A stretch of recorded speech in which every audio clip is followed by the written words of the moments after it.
quelles seront les relations pour notre pays, pour nos deux pays à l'avenir. Entre l'Algérie et la France, c'est toujours passionnant, hein, mais en même temps, il y a une nécessité peut-être, aujourd'hui, 50 ans après, de commencer à bâtir des relations nouvelles, hein, de voir un peu ce que l'on peut faire ensemble. Est-ce que l'on va continuer à être dans la guerre des mémoires? Est-ce qu'il ne faudrait pas, comme ça a été suggéré tout à l'heure, de responsabiliser un peu plus les hommes politiques? Le président socialiste Hollande, du côté français, de prendre ses responsabilités et de dire, bon, il y a un certain nombre de crimes qui ont été commis, il faudrait que l'État français l'admette, le reconnaisse. Est-ce qu'il ne faudrait-il pas que le président algérien Bouteflika également, de son côté, dise à son courant extrémiste du FLN, qui continue continuellement, périodiquement, à nous exhiber un peu l'ennemi, hein, l'ennemi d'hier, pour essayer de calmer un peu la colère des Algériens. Il y a probablement des deux côtés. Je crois que c'est la responsabilité des hommes politiques qui sont ici ce soir, cet après-midi, de le dire selon leur expérience et avec leurs mots. Il faudrait peut-être aussi se dire, nos deux pays, je vais être très bref, hein, nos deux pays vivent dans une région extrêmement difficile aujourd'hui. On voit ce qui se passe dans le Sahel, ça devient une véritable poudrière. Peut-être qu'en Europe, y compris au Maghreb, on n'a pas encore pris la mesure de ce qui se passe au Sahel. C'est l'Afghanistan de demain. Il y a énormément d'armes qui sont sorties d'Afghanistan. Il y a énormément d'islamistes radicaux, de Libye, pardon.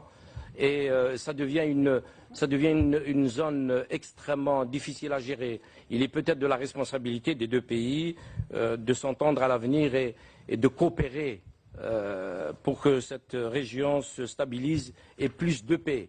Il faudrait peut-être aussi que nos deux pays, hein, qui sont deux pays méditerranéens, puissent avoir une vision pour la Méditerranée occidentale.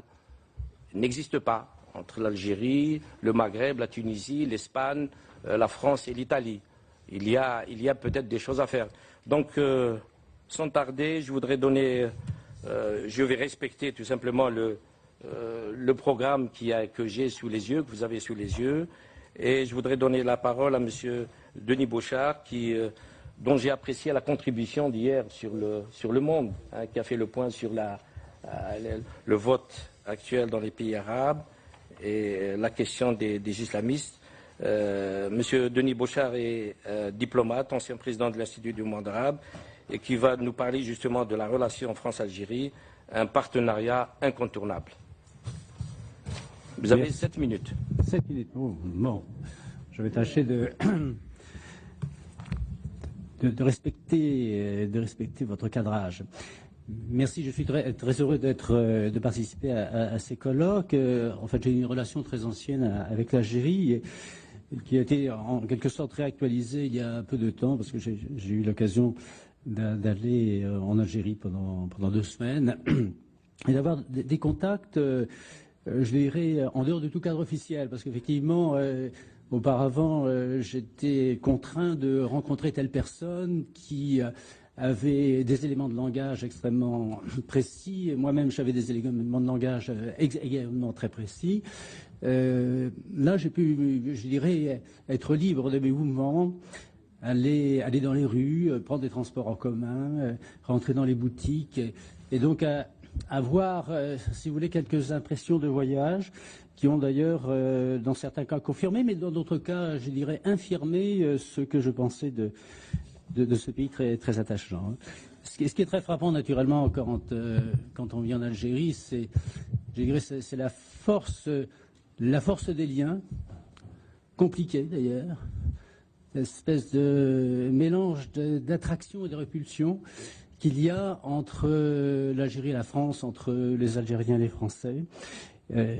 J'étais frappé, j'étais en Algérie pendant entre les 2 tours de la campagne présidentielle française, Et manifestement, tout ce qui était dit par les candidats, et en particulier par l'ancien président de la République, était vu de près, commenté de près, rien n'échappait. On avait l'impression que finalement, c'est peut-être plus qu'une impression, que les Algériens, en tout cas la presse algérienne, s'intéressait plus à la campagne présidentielle française qu'à la campagne des législatives algériennes qui allait suivre de quelques semaines.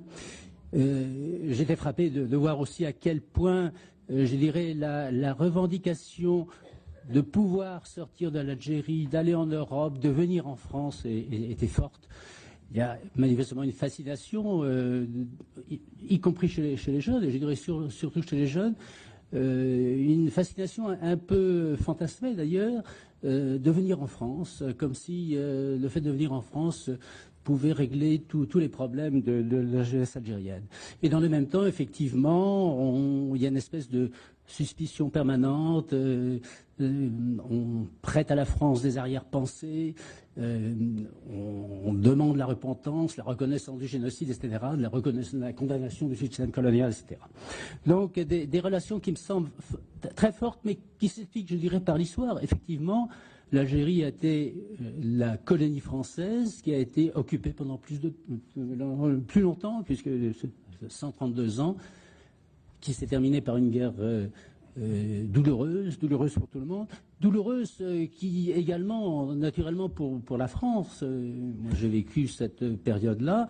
Il ne faut pas oublier que la guerre d'Algérie a été un traumatisme pour la France, que d'ailleurs nous avons changé de république à cette occasion-là. Ceci étant, il me semble que le moment est venu, peut-être maintenant, pour essayer de surmonter les rancœurs du passé, même si elles sont très, très justifiées. Pourquoi ? Parce que le temps passe, 50 ans c'est déjà loin, ça nous permet de prendre un certain nombre de distances. Petit à petit, prennent, aussi bien en France qu'en Algérie, une nouvelle génération est en train de prendre des responsabilités, prendre les commandes, peut-être pas encore au plus haut niveau, mais ça ne saurait tarder du fait, je dirais, du déroulement du temps. Moi, j'étais frappé, là, parce que j'ai fait des conférences dans des universités, j'étais frappé de voir à quel point il y avait, quand je faisais mon exposé qui avait une thématique très générale, c'était l'Europe et le monde arabe, il y avait un décalage entre les questions qui venaient, je dirais, des professeurs de la génération 40-60 ans et les questions des jeunes. Les jeunes posaient des questions sur mon exposé. Ceux qui étaient plus âgés, 40-60 ans, c'était toujours sur le passé. C'était quand est-ce que la France va faire repentance, effectivement. Et mon impression, c'est que finalement, le problème des jeunes, c'est peut-être pas tellement ce passé, qu'ils connaissent d'ailleurs souvent assez mal, même l'histoire de l'Algérie indépendante depuis 1962, et j'ai eu l'impression qu'elle était très, très mal connue, mais que leurs préoccupations étaient autres. Leur préoccupation, c'était quel avenir pour nous? Est-ce que nous avons un avenir dans notre pays? Que peut-on faire?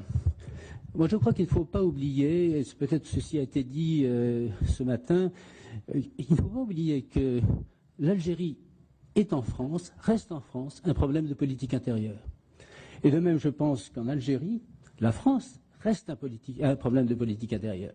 C'est-à-dire que lorsqu'on n'est plus d'accord sur rien, on se dit, et qu'il y a une déclaration un peu malencontreuse d'un président français ou d'un ministre français, on se dit, tout ça c'est la faute de la France, et on dénonce le parti de la France. Et c'est ça, effectivement, la pire des infamies en termes de politique intérieure algérienne, me semble-t-il.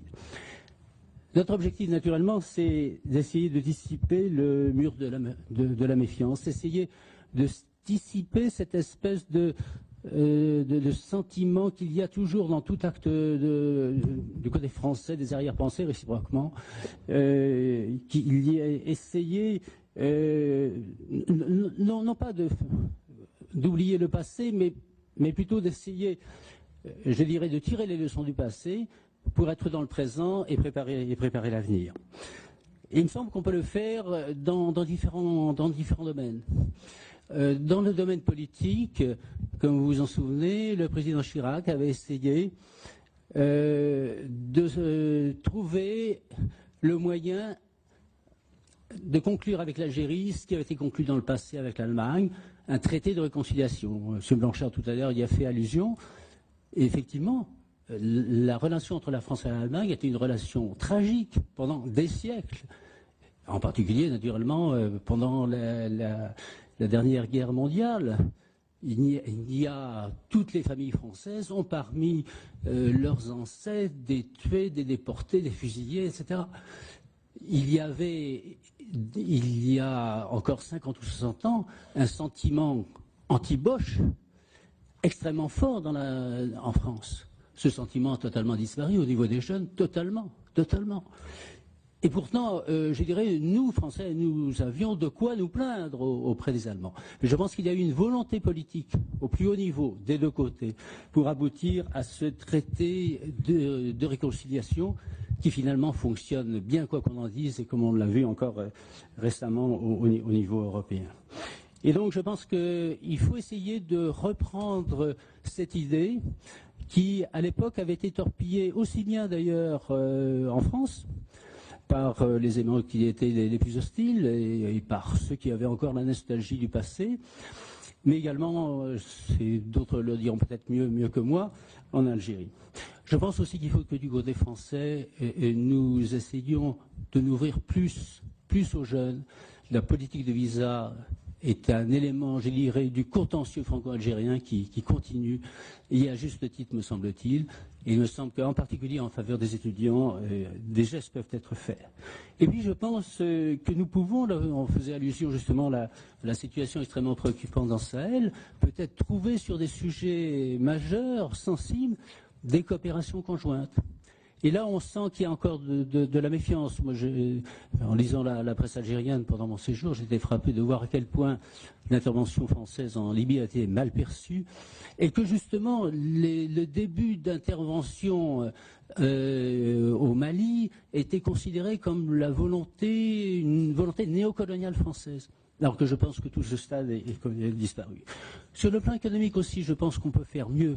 La France est assez présente économiquement en Algérie, mais il me semble qu'il y a des domaines où, en raison du passé, cette coopération n'est pas ce qu'elle devrait être. Je pense notamment dans le domaine de l'énergie, car l'Algérie a besoin de renouveler ses réserves, aussi bien de gaz que de pétrole, et manifestement, il y a un certain retard à maintenir ces réserves au niveau souhaité. Il y a sans doute tout un effort à faire en matière de protection des investissements étrangers. Et là, il y a parfois un décalage entre la théorie, qui est souvent, je dirais, convenable, et la pratique où les industriels français ont l'impression qu'il y a une application biaisée de la loi par les juges, qu'il y a un cumul d'autorisations administratives discriminatoires. Et puis, sur le dernier plan, sur le plan culturel, je crois qu'il y a beaucoup de choses à faire. Il se trouve que j'étais président de l'Institut du monde arabe au moment de l'année de l'Algérie en France. Il y a eu presque 500, si je me mémoire, manifestations à travers toute la France, dont une bonne vingtaine à l'Institut du monde arabe. Et je pense que ça contribue à changer un peu le regard en France sur l'Algérie. Il y a un domaine également où il me semble que nous pourrions faire des progrès, c'est essayer d'instituer ce qu'on peut appeler en copie, je dirais, en référence à l'Erasmus européen, une sorte d'Erasmus français qui permettrait à des étudiants français de passer un an en Algérie et réciproquement des étudiants algériens de passer un an en France. On a évoqué ce matin tout à l'heure, la possibilité d'essayer de rédiger un manuel d'histoire commune. Certes, on peut penser à faire un manuel d'histoire avec 51 pays, ça me paraît tout de même un peu ambitieux, mais si nous pouvions déjà commencer avec l'Algérie, ce serait pas mal. Et ça, c'est assez simple à décider. Il suffit de créer un groupe d'historiens de bonne volonté de part et d'autre et de leur demander de travailler. Nous avons fait un manuel d'histoire commun franco-allemand. Il n'y a pas de raison que nous ne puissions pas faire un manuel d'histoire commune avec l'Algérie. Et puis, tout à l'heure, on a fait référence à cette exposition au musée de l'armée. Je l'ai vue. Pourquoi ne pas proposer que cette exposition soit montrée en Algérie? pourquoi pas? Rien ne l'empêche, c'est une décision simple. Alors il y a certes naturellement des obstacles, il y a toujours ce souvenir, cette insistance sur la repentance. Je pense que c'est un exercice qui de toute façon reste limité, même si des gestes ont été faits, me semble-t-il, de part et d'autre. Il y a toujours le risque d'instrumentalisation de la relation franco-algérienne.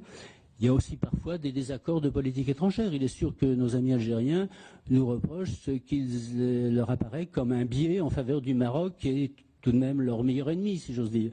Mais par-delà tout cela, il me semble qu'il y a la possibilité maintenant de bouger, que le moment est mûr, à la fois pour des raisons politiques, pour des raisons de génération. Et je pense qu'il faut une politique, et je suis tout à fait d'accord avec ce qui a été dit tout à l'heure. Maintenant, c'est la responsabilité des politiques. Il faut une volonté politique forte, et j'espère qu'elle existera. Merci de votre attention. Merci, Monsieur Boucharl. La parole immédiatement à Anoual Ben Malek, écrivain, et qui va nous parler de l'amitié entre l'Algérie et la France, une responsabilité morale et une nécessité stratégique pour la paix en Méditerranée. Évidemment, un titre très pompeux, mais l'endroit s'y prête. En fait, je n'interviens pas en tant qu'historien avec la rigueur de l'historien, ni avec la prudence des diplomates. J'interviens comme un écrivain, c'est-à-dire quelqu'un qui est autorisé en fait à rêver. Alors, certains hommes politiques ont parlé des aspects positifs du colonialisme. Je pense pour ma part que l'aspect le plus positif du colonialisme est sa fin. Le 5 juillet 62, c'est un épisode de l'histoire commune de l'Algérie et de la France. Colonialisme qui reste, et de quelque manière qu'on l'appréhende, un déni de justice contre ceux qui, pendant trop longtemps, étaient affublés du nom d'indigènes, un mot ordinaire qui était détourné de son sens premier, qui est celui, au fond, de premier peuple d'un territoire. Le colonialisme a été un crime contre deux pays. L'Algérie d'abord, et les Algériens, la France ensuite, et ses valeurs universalistes détournées, maquillées, étouffées. Je maintiens que la première date heureuse dans cette histoire entre les deux peuples algériens et français est d'abord cette date du 5 juillet 62.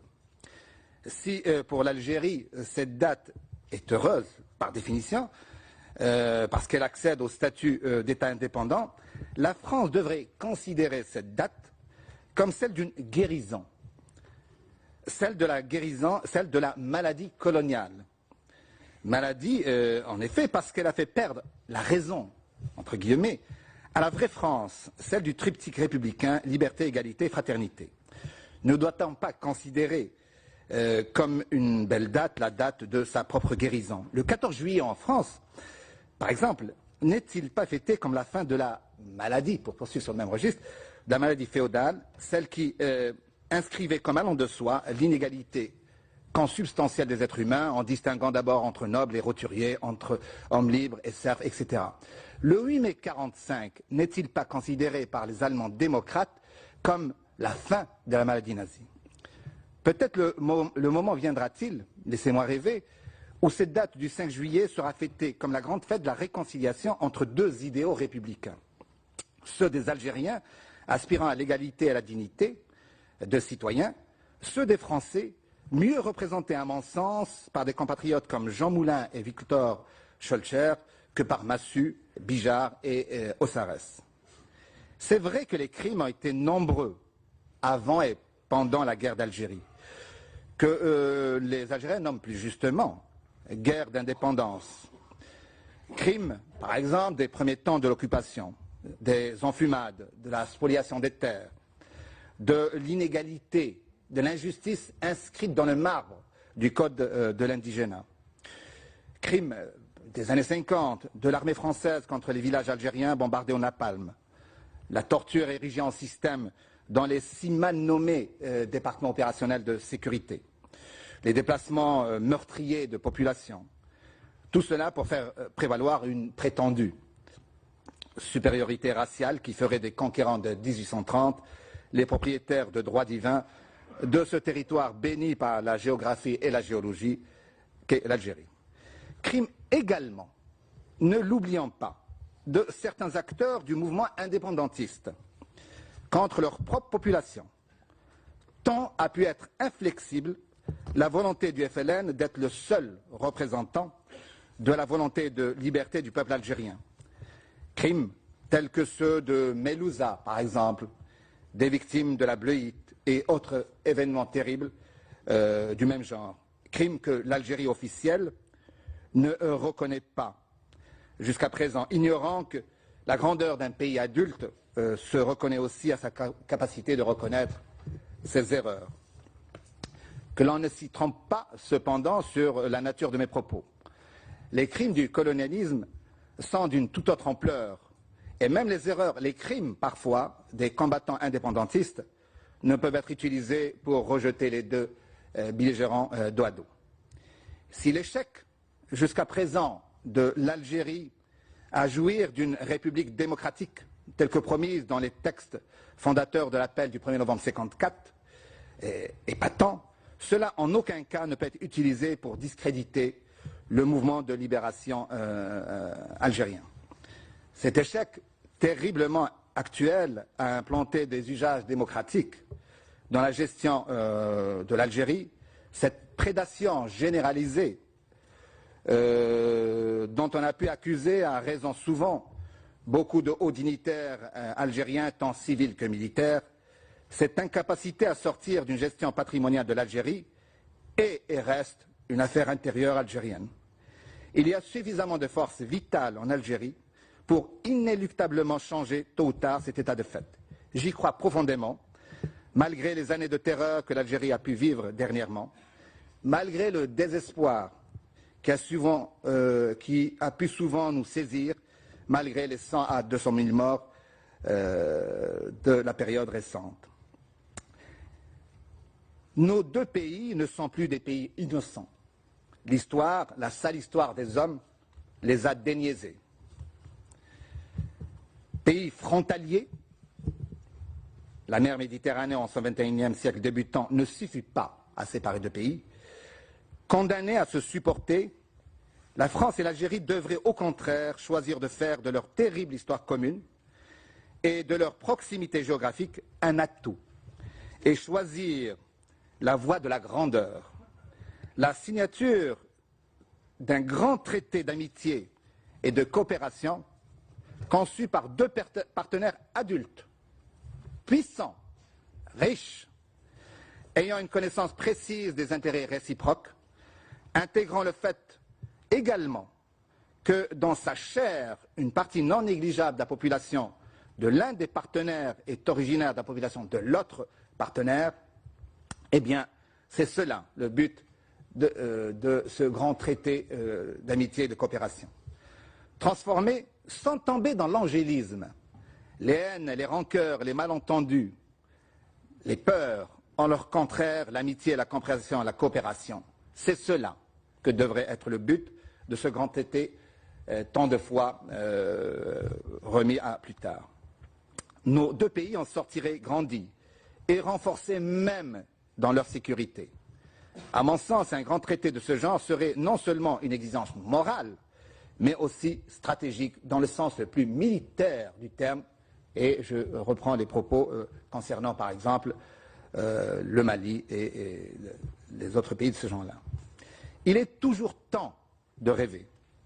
Les réalistes prétendent que c'est naïf que de rêver de penser à un changement aussi important. Mais de quoi donc peuvent se prévaloir les réalistes? Ce sont les rêveurs qui ont osé lancer la proclamation du 1er novembre 1954, qui allait mener à la libération de l'Algérie. Ce seront d'autres rêveurs qui rapprocheront nos deux pays, mais deux pays, par un traité d'amitié à la hauteur des chagrins et des espoirs de leur histoire commune. Merci de votre attention.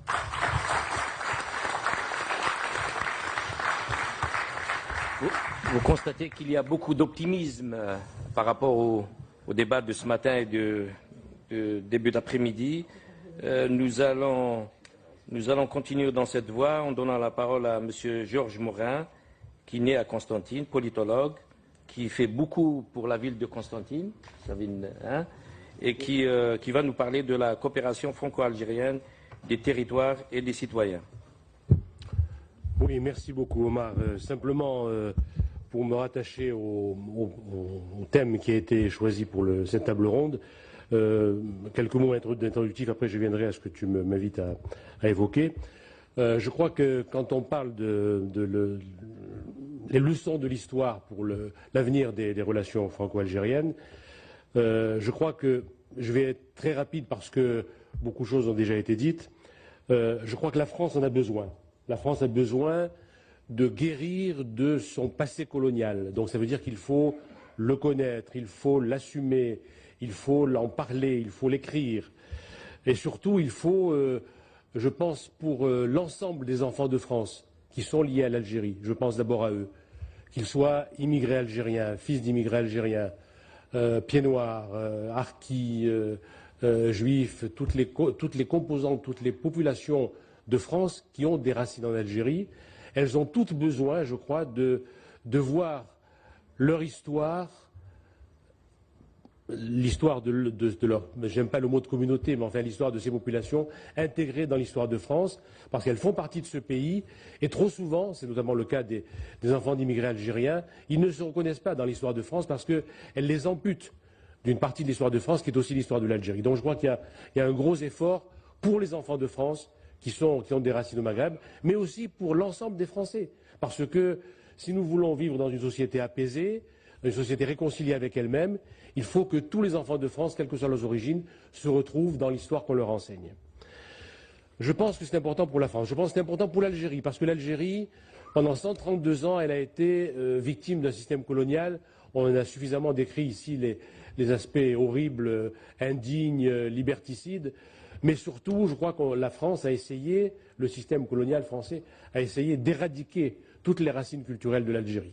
On a nié la langue arabe, on a nié l'histoire de l'Algérie, l'histoire si riche de ce pays. Et comme on le disait très souvent ce matin aussi, seul l'islam a résisté, ce qui explique aussi beaucoup de choses, puisqu'il a été le refuge de la résistance, le seul refuge où les Français n'osaient pas intervenir. Donc je pense que l'Algérie, au lendemain de l'indépendance, on l'a dénoncée avec raison, elle a bâti une histoire officielle, qui cache beaucoup de pages de ça, même y compris l'histoire contemporaine, mais aussi de l'histoire ancienne.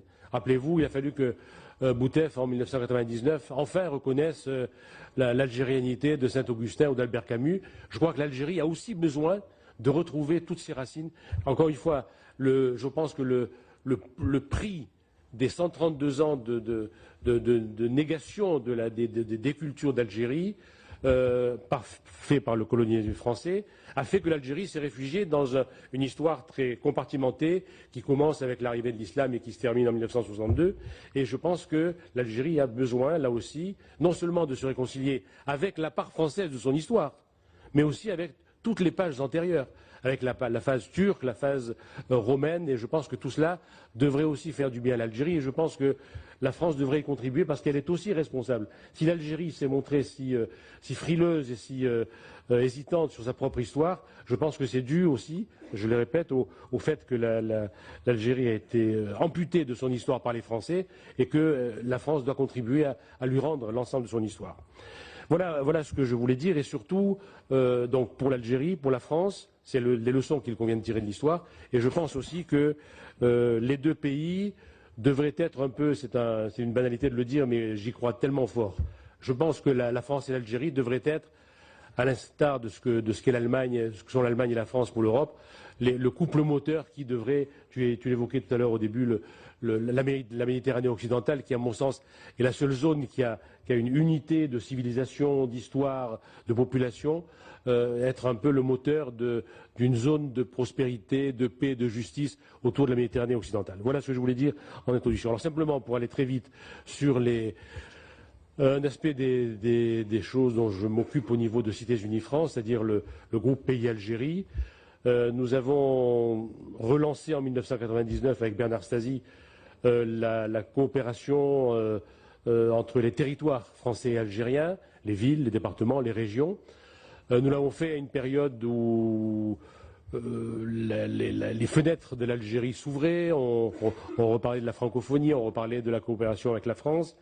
Ça a été une période faste, avec toutes les difficultés que connaissent toutes les opérations de coopération décentralisée, c'est-à-dire que non seulement il faut une volonté politique au plus haut niveau, elle existait, une volonté des autorités locales, françaises et algériennes. Elle existe, elle continue à exister.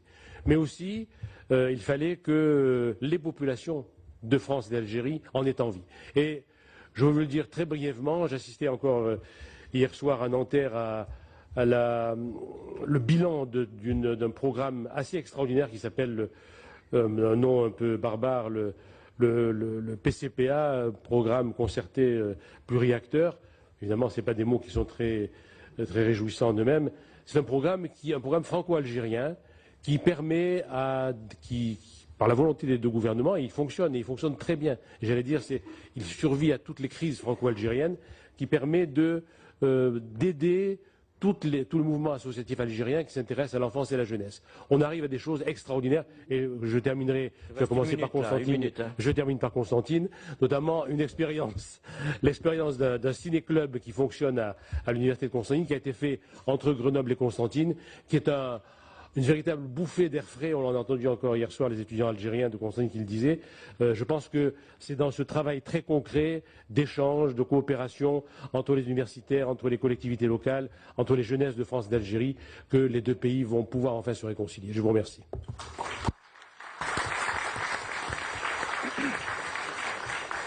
Nous avons la chance, dans ce panel, d'avoir avec nous un homme politique algérien de premier plan, M. Sidi Ahmed Orzali. Il a été, comme vous le savez, chef du gouvernement.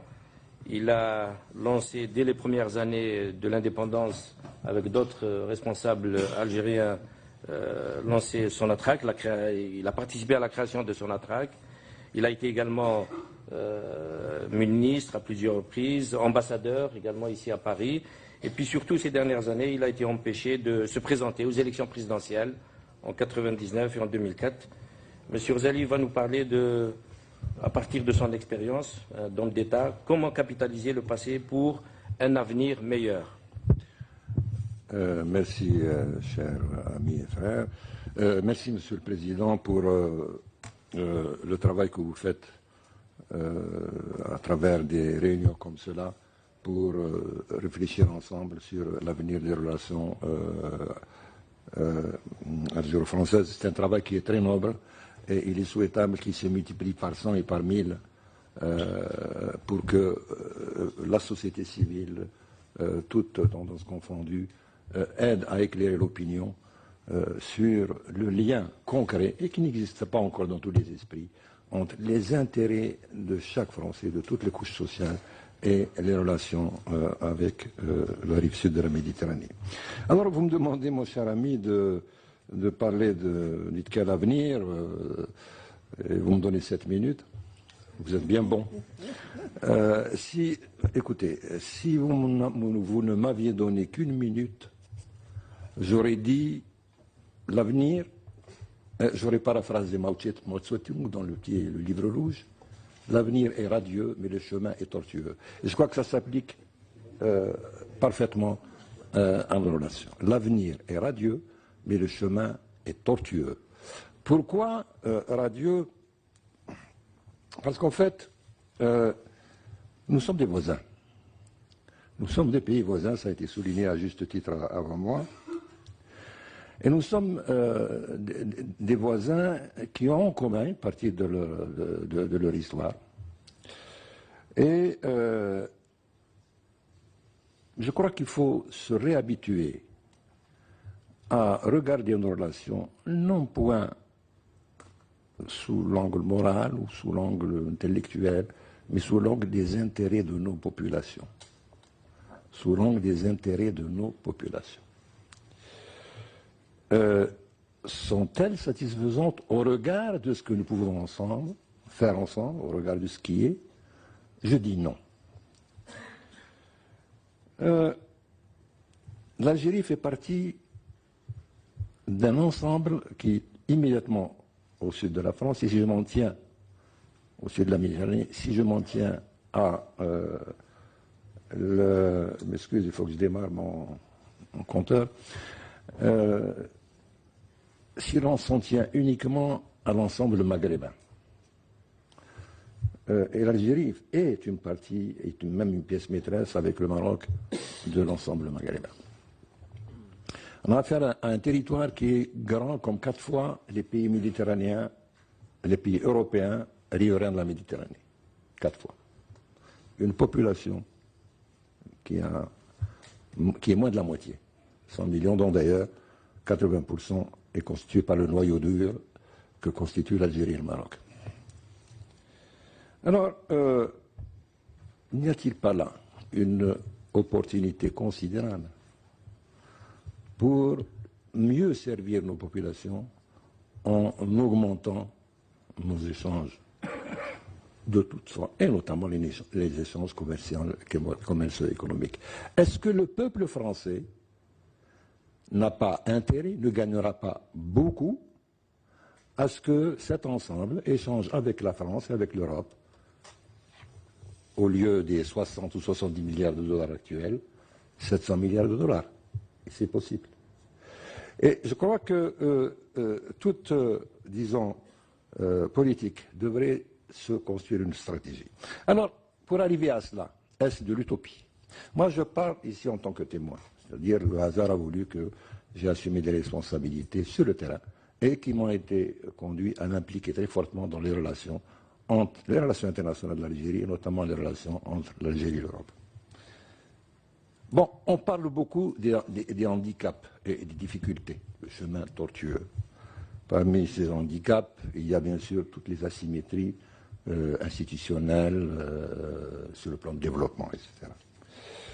Il y a la prédominance, au moment où nous en parlons, de la crise économique et financière dans le monde, et dans laquelle on voit les puissances les plus importantes se débattre. Est-ce que cette crise leur laissera le temps et les possibilités de regarder vers le sud? Et enfin, parmi les handicaps, on cite volontiers le passé commun. Moi, je pense que ces handicaps, comme cela arrive souvent d'ailleurs, ils sont handicaps si on les regarde de cette manière. Par contre, ça c'est comme au karaté, on peut les utiliser comme des leviers extrêmement puissants pour refonder nos relations. Pour cela, il faut, avant que nous allions l'un vers l'autre, ou en même temps que nous allions, il faut d'abord un effort, que chacun fasse un effort sur lui-même. Il y a un effort sur lui-même. Nous sommes au lendemain d'un jour qui est un jour de deuil pour l'Algérie. Le 29 juin 1992 était assassiné le président Mohamed Boudiaf. Et vous savez ce qu'il était en train de dire 2 minutes avant d'être rafalé? Il était en train d'expliquer aux présents, à ceux qui étaient invités à l'entendre, je traduis, notre mal est en nous et notre bien est en nous. C'est-à-dire, tout ce qui nous arrive, ce n'est pas nécessairement uniquement les interventions étrangères, etc. Tout ce qui nous arrive de bien, tout ce qui nous arrive de mal, c'est d'abord en nous. C'est-à-dire, pour résoudre nos problèmes, il faut d'abord commencer par un effort sur soi-même et ne pas se contenter d'une attitude qui consiste à se défausser sur les autres. En ce qui concerne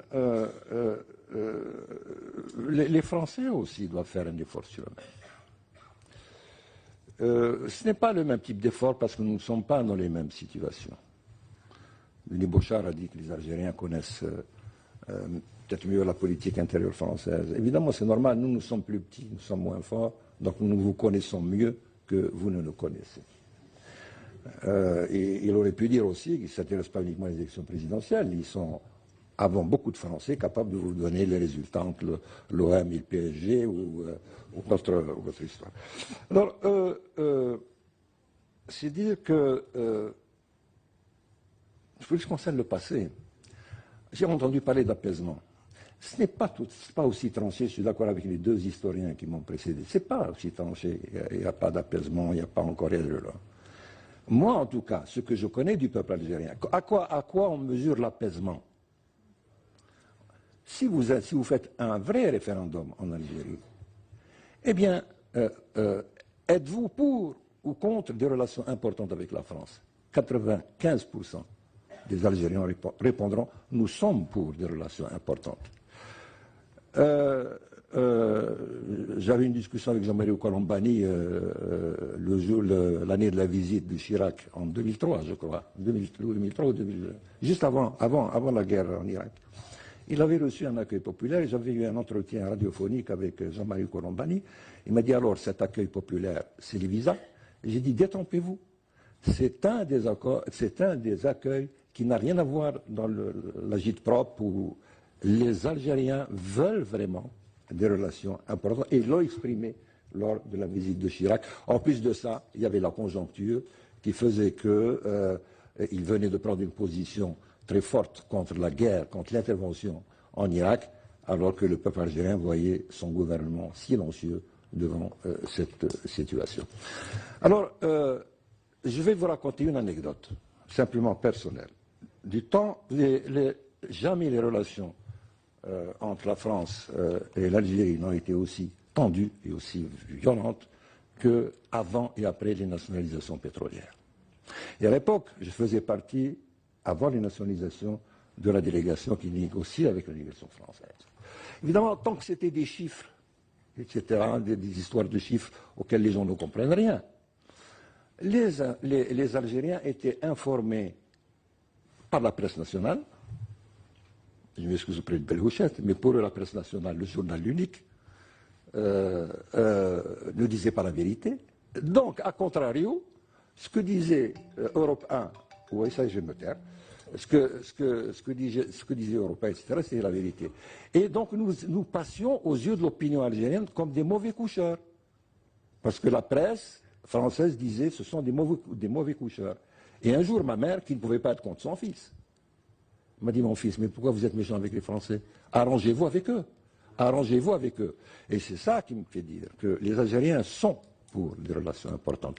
N'est-ce pas là une manière de mesurer le niveau d'apaisement? À commencer par les générations qui ont été les premières à combattre le colonialisme. Celles-là sont avant tout pour des relations importantes, parce qu'il y a la géopolitique dans les têtes. Et alors, malheureusement,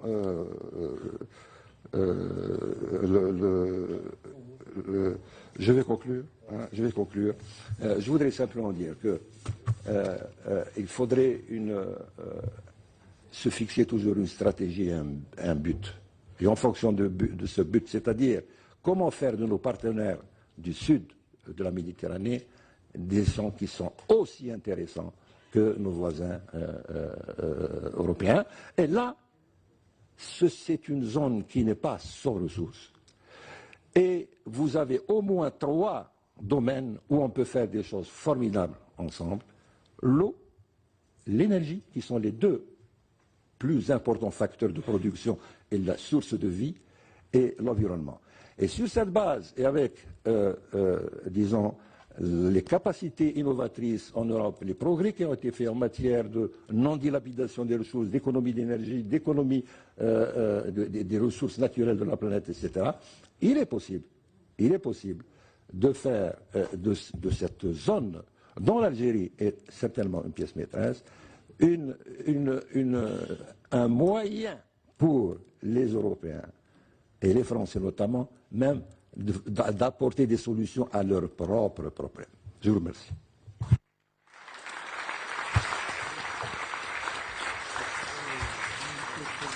Merci, M. Zeli. Je constate que le lobby constantinois est très puissant ce soir. Nous allons... Madame Beriza Khiari va prendre la parole. Elle est également de Constantine. Hein? Pas très loin. Voilà, absolument. Et elle est vice-présidente du Sénat et elle milite depuis de longues années justement pour l'établissement de bonnes relations entre nos 2 pays. Merci, Monsieur Belhouchette. Vous évoquiez cette table ronde plus sereine que peut-être celle précédente. C'est toujours plus facile de tracer des voies pour l'avenir que d'essayer de réconcilier les mémoires. qui sont encore très très prégnantes dans tous nos débats quand on parle de l'Algérie. Alors les responsables à quelque niveau que ce soit ont des comptes à rendre, aux jeunes générations. Bien évidemment, maintenir l'histoire parce que c'est essentiel pour construire l'avenir, maintenir une histoire vivace et une histoire vraie, ça me semble essentiel. Pas d'avenir sans passé. Et finalement, le titre de notre colloque, Comprendre le passé pour mieux construire l'avenir, est vraiment très clair de ce point de vue-là. Alors, pas d'avenir sans passé compris, ou on peut espérer pas d'avenir sans passé apaisé, pourquoi pas. Et vous avez évoqué, M. Ben Malek, tout à l'heure, le fameux texte sur les effets positifs de la colonisation. Eh bien, nous ne sommes jamais à l'abri de ce genre de choses. Encore récemment, les lois mémorielles titillent quand même nos parlementaires. Encore récemment, nous avons dû nous battre contre une loi mémorielle qui concernait la Turquie et l'Arménie. Donc le pire n'est jamais derrière nous. Nous avons maintenant une droite populaire qui un jour pourrait nous sortir des choses. Donc il y a une vigilance absolue à avoir sur ces sujets si on veut vraiment comprendre l'histoire de manière apaisée et laisser ce rôle vraiment aux historiens. Il n'est pas de notre responsabilité en tant que parlementaire d'écrire l'histoire, c'est bien la responsabilité des historiens. Mais les responsables à tout niveau ont quand même une responsabilité éminente, c'est celle de construire l'avenir pour les jeunes générations. Et comme j'ai toujours plaisir à le dire, l'émir Abdelkader disait la politique, c'est porter sur soi le destin d'autrui. Et porter le destin d'autrui sur soi, c'est effectivement le projeter dans un avenir meilleur. Et cela ne peut pas se faire, moi j'y mets une condition essentielle qui est le respect mutuel. Il y a maintenant une exigence de respect qui est absolument indispensable. Pourquoi? Parce que nous sortons d'une longue séquence politique difficile où se sont multipliées les vexations, les tracasseries pour les populations immigrées, pour les populations musulmanes en France. Et vous le savez comme moi, la communauté algérienne est quand même la plus nombreuse en France et elle a des liens énorme, important avec l'Algérie et elle ressent ça, elle reçoit ça de manière très très dure. Et cette politique qui a été menée durant maintenant on peut dire une dizaine d'années, c'est comme si les télévisions n'existaient pas, comme si les satellites n'existaient pas, comme si les réseaux sociaux étaient en panne. Nous avons eu une séquence sur l'identité nationale, nous avons eu pas mal de séquences que moi je qualifie d'islamophobie d'État, parce que quand ce sont les préfets qui sont chargés d'organiser des réunions pour réfléchir à l'identité nationale et qu'en prisme on a l'islam ou on a l'immigration, c'est bien pour moi une islamophobie d'État. Nous avons eu le traitement de la laïcité sur le seul prisme de l'islam et puis nous avons eu aussi une petite vérification de ce qui composait nos assiettes avec la viande halal. Donc nous avons, la droite républicaine a quand même, on peut le dire, légitimer le discours du Front National en France. Or, ces brimades, pour des raisons électoralistes, ont nécessairement des conséquences sur les relations extérieures de la France. Le discours, c'est un peu plus loin, le discours de Dakar sur les Africains qui ne sont pas rentrés dans l'histoire, le débat sur les civilisations qui seraient inférieures les unes aux autres, tout ça a été vraiment, je pense, mortifère pour des relations extérieures et aussi avec les pays du Maghreb et notamment avec l'Algérie qui auraient pu être un peu plus apaisées. Alors, nous sortons de cette séquence politique et il y a une nouvelle équipe. Cette nouvelle équipe n'est pas dans cet état d'esprit, loin s'en faut. Je rappellerai juste les quelques mots de Manuel Valls quand il a fait la passation avec M. Guéant, où ses premiers mots devant M. Guéant tout à fait pâle, a dit « Nous ne stigmatiserons jamais aucune communauté ». Et donc, à travers ces propos, nous pouvons considérer ceux qui ont des attaches avec le Maghreb, avec l'Algérie, avec l'islam, nous pouvons considérer que nous entrons dans une séquence où ça sera la primauté de la citoyenneté sur l'identité. Nous avons vu aussi la volonté de François Hollande de se rendre prochainement en Algérie. Je pense que c'est un signe très important. Il l'a fait pendant la campagne électorale, où il a eu des mots extrêmement apaisants par rapport à l'histoire. Alors, cette nouvelle équipe, parce que moi je fais toujours un parallèle entre les queues dans nos préfectures et les queues devant les consulats pour les visas. Je fais un parallèle, il y a un parallèle à faire. Et donc, Manuel Valls parle maintenant d'une carte de séjour de 3 ans. C'est des choses qui peuvent apaiser. Parce que je pense qu'il faut redonner à la France son vrai visage. Et son vrai visage, c'est renouer avec notre tradition de diplomatie culturelle en faisant, par exemple, des étudiants étrangers nos meilleurs ambassadeurs. Et de ce point de vue-là, je me réjouis d'avoir été à l'origine de l'abrogation de la fameuse circulaire Guéant. Je pense redonner à la France son vrai visage, je pense qu'il faut aller plus loin. Et je plaide, comme cela a été dit par vous, M. Belmalek, par un traité d'amitié, peut-être refonder un traité d'amitié, mais un traité d'amitié avec un vrai contenu qui touche les gens. Alors, ça a été évoqué tout à l'heure, la création d'un Erasmus pour nos étudiants, ça serait quelque chose d'extrêmement intéressant. Et je plaide également pour des visas de circulation, pour faciliter les échanges économiques, culturels et sociaux. Je pense que plus on mettra de barrières et plus notre identité commune s'affaiblira. Je pense qu'une mer intérieure telle que la Méditerranée n'a pas de réelles frontières et qu'il faut trouver les voies et moyens pour ces visas de circulation de longue durée, c'est ici, là-bas. Et ici, des cartes de séjour de 3 ans, de 5 ans, des procédures de naturalisation plus simples, plus respectueuses de la dignité des personnes. Je pense que ce sont des petites choses, mais ce sont ces petites choses-là qui font le quotidien et des Algériens et des Français. Et bien sûr, je vais plaider pour la construction de cet espace méditerranéen. L'Union pour la Méditerranée doit, à mon sens, être revivifiée, reconstruite sur de nouvelles bases.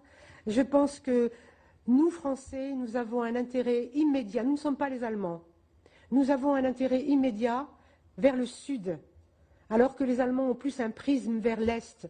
Et nous devons arracher ce regard vers le sud. Et l'Union pour la Méditerranée doit être une union de projets qui touche nos concitoyens ici et les Algériens là-bas. Les collectivités locales doivent travailler davantage peut-être avec leurs homologues.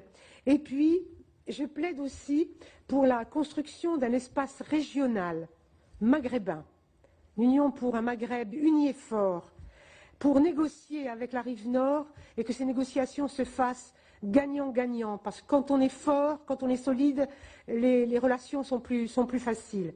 Et vous, M. Bellouchette, vous avez évoqué tout à l'heure, je ne pensais pas en parler, de ce Sahel qui est en train de s'afghaniser. Et c'est vrai, nous n'en prenons pas toute la mesure. Nous avons tous les ingrédients d'une afghanisation de la zone, effectivement, avec un territoire immense, avec des tribus qu'on ne peut pas contrôler, avec des armes qui circulent, depuis notamment toute la question, davantage, depuis ce qui s'est passé en Libye, avec ce qui se passe au Mali, de la drogue qui circule, et puis des obscurantistes qui veulent déstabiliser la zone. Donc je pense que la relation entre le Maroc et l'Algérie est devenue maintenant essentielle, vitale, pour des questions de sécurité, et il nous faut, nous aussi, aider à la reconstruction de cette relation pour notre propre sécurité. Alors je dirais, on pourra aborder un partenariat entre l'Algérie et la France de qualité quand on aura assumé les conditions primordiales pour l'établissement d'un dialogue serein, et je mets au premier plan le respect. Alors, François Hollande disait, le changement, c'est maintenant. Je pense qu'à avec cette année qui est le cinquantenaire, ça tombe bien, avec cette nouvelle équipe qui arrive aux responsabilités. Cette année du cinquantenaire est pour moi un signe, et pour peut-être ne plus regarder aussi intensément dans le rétroviseur et regarder dans les choses que nous pouvons construire ensemble, et pourquoi pas que l'Algérie et la France soient au premier plan pour construire cet espace méditerranéen que j'appelle et que nous appelons de nos vœux, pour en faire vraiment cet espace civilisationnel qu'il a toujours été dans le passé. Et de ce point de vue-là, la relation entre la France et l'Algérie est de mon point de vue vitale, sinon essentielle. Je vous remercie.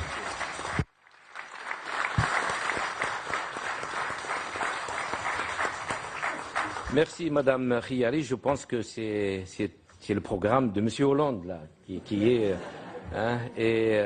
bien entendu, ce sont des éléments extrêmement positifs pour l'avenir. Voilà. Sans trop tarder, je voudrais...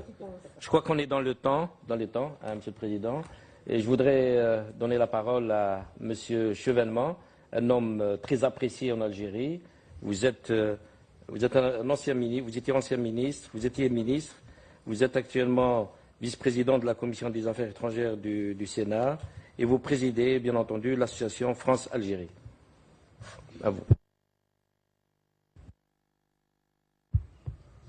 Oui, merci, Monsieur Bellouchette. Merci aussi à Claude Domzel d'avoir organisé ce colloque qui me permet de dire quelques mots, si j'ai 7 minutes. À vrai dire, je rentre d'Australie et de Nouvelle-Calédonie où je faisais une mission. Donc je suis un peu sous le coup du décalage horaire. Je regrette de n'avoir pu participer à vos travaux jusqu'à présent. Mais en même temps, je dirais que venant de la zone Asie-Pacifique où on voit un extraordinaire remue-ménage, la montée de la puissance chinoise, la réorganisation du dispositif américain, on sent qu'on est dans un monde qui est celui de l'Asie-Pacifique. Et quand on revient à Paris, nous nous apercevons, comme l'a très bien dit Sidi Ahmed Ghazali, que nous sommes des voisins, qu'il serait quand même temps que nous nous organisions dans notre petit quartier de l'univers. Et je ressens encore plus, en tant que président d'une association qui intéresse les sociétés civiles, qui n'est pas un groupe d'amitié, l'AFA, une vieille association créée en 1963, je ressens à quel point cette compréhension entre la France et l'Algérie est une chose essentielle. Il y a un continuum humain entre la France et l'Algérie qui est quelque chose de très frappant. Il y a non seulement des liens extrêmement denses forgés de part et d'autre de la Méditerranée, mais il y a aussi des hommes et des femmes venus d'outre-Méditerranée qui sont une composante du peuple français aujourd'hui. Hein, il y a au moins 2 millions d'Algériens et de Franco-Algériens, peut-être même davantage. Hein, on ne sait pas, à vrai dire, on ne compte pas, il y en a probablement 3 millions, mais cela crée évidemment une proximité humaine qui implique non seulement le respect, comme l'a dit Parisa Chiari, le respect réciproque, mais l'empathie, le désir de comprendre. Et qui veut bien comprendre l'Algérie ne peut pas faire que l'Algérie ne soit pas une composante du monde arabe. C'est le dialogue des cultures, mal inauguré en ce qui nous concerne par le débarquement sur la plage de Sidi Ferruche en 1830 des troupes de la monarchie de Juillet. Je rappelle que ce fut un des derniers actes de la monarchie de Juillet qui arrivait à son terme que de mettre le pied en Algérie, où nous ne savions pas très bien ce que nous venions faire. Je pense que la caractéristique des rapports entre la France et l'Algérie, c'est que la France n'a jamais su ce qu'elle venait faire en Algérie. J'ai été frappé en lisant Tocqueville, 1840, qui se pose déjà cette question, mais pourquoi sommes-nous là, hein? Et au fond, même Bugeaud a beaucoup hésité. On ne savait pas très bien. Et on ne peut comprendre ça historiquement que par le besoin que la France avait de développer sa puissance vers le sud pour compenser son affaiblissement vis-à-vis des autres puissances européennes. Après Waterloo, par rapport à l'Angleterre ensuite, après 1871 par rapport à l'Allemagne. On ne peut pas comprendre l'expansion coloniale française si on la détache du contexte européen. Je pense qu'il faut se mettre cela dans l'esprit, si on veut essayer de comprendre.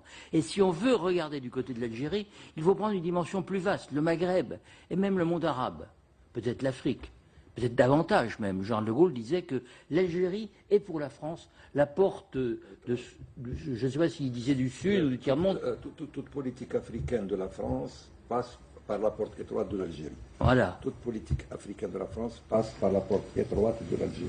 Et c'est plus vrai que jamais. Et je dirais même, on parle des pays émergents. C'est très bien que nous développions nos relations avec les pays émergents. La Chine, l'Inde, le Brésil, d'autres encore, l'Afrique du Sud, le Vietnam, l'Indonésie, l'Australie. Après tout, c'est aussi un grand pays émergent, qui a des richesses naturelles immenses.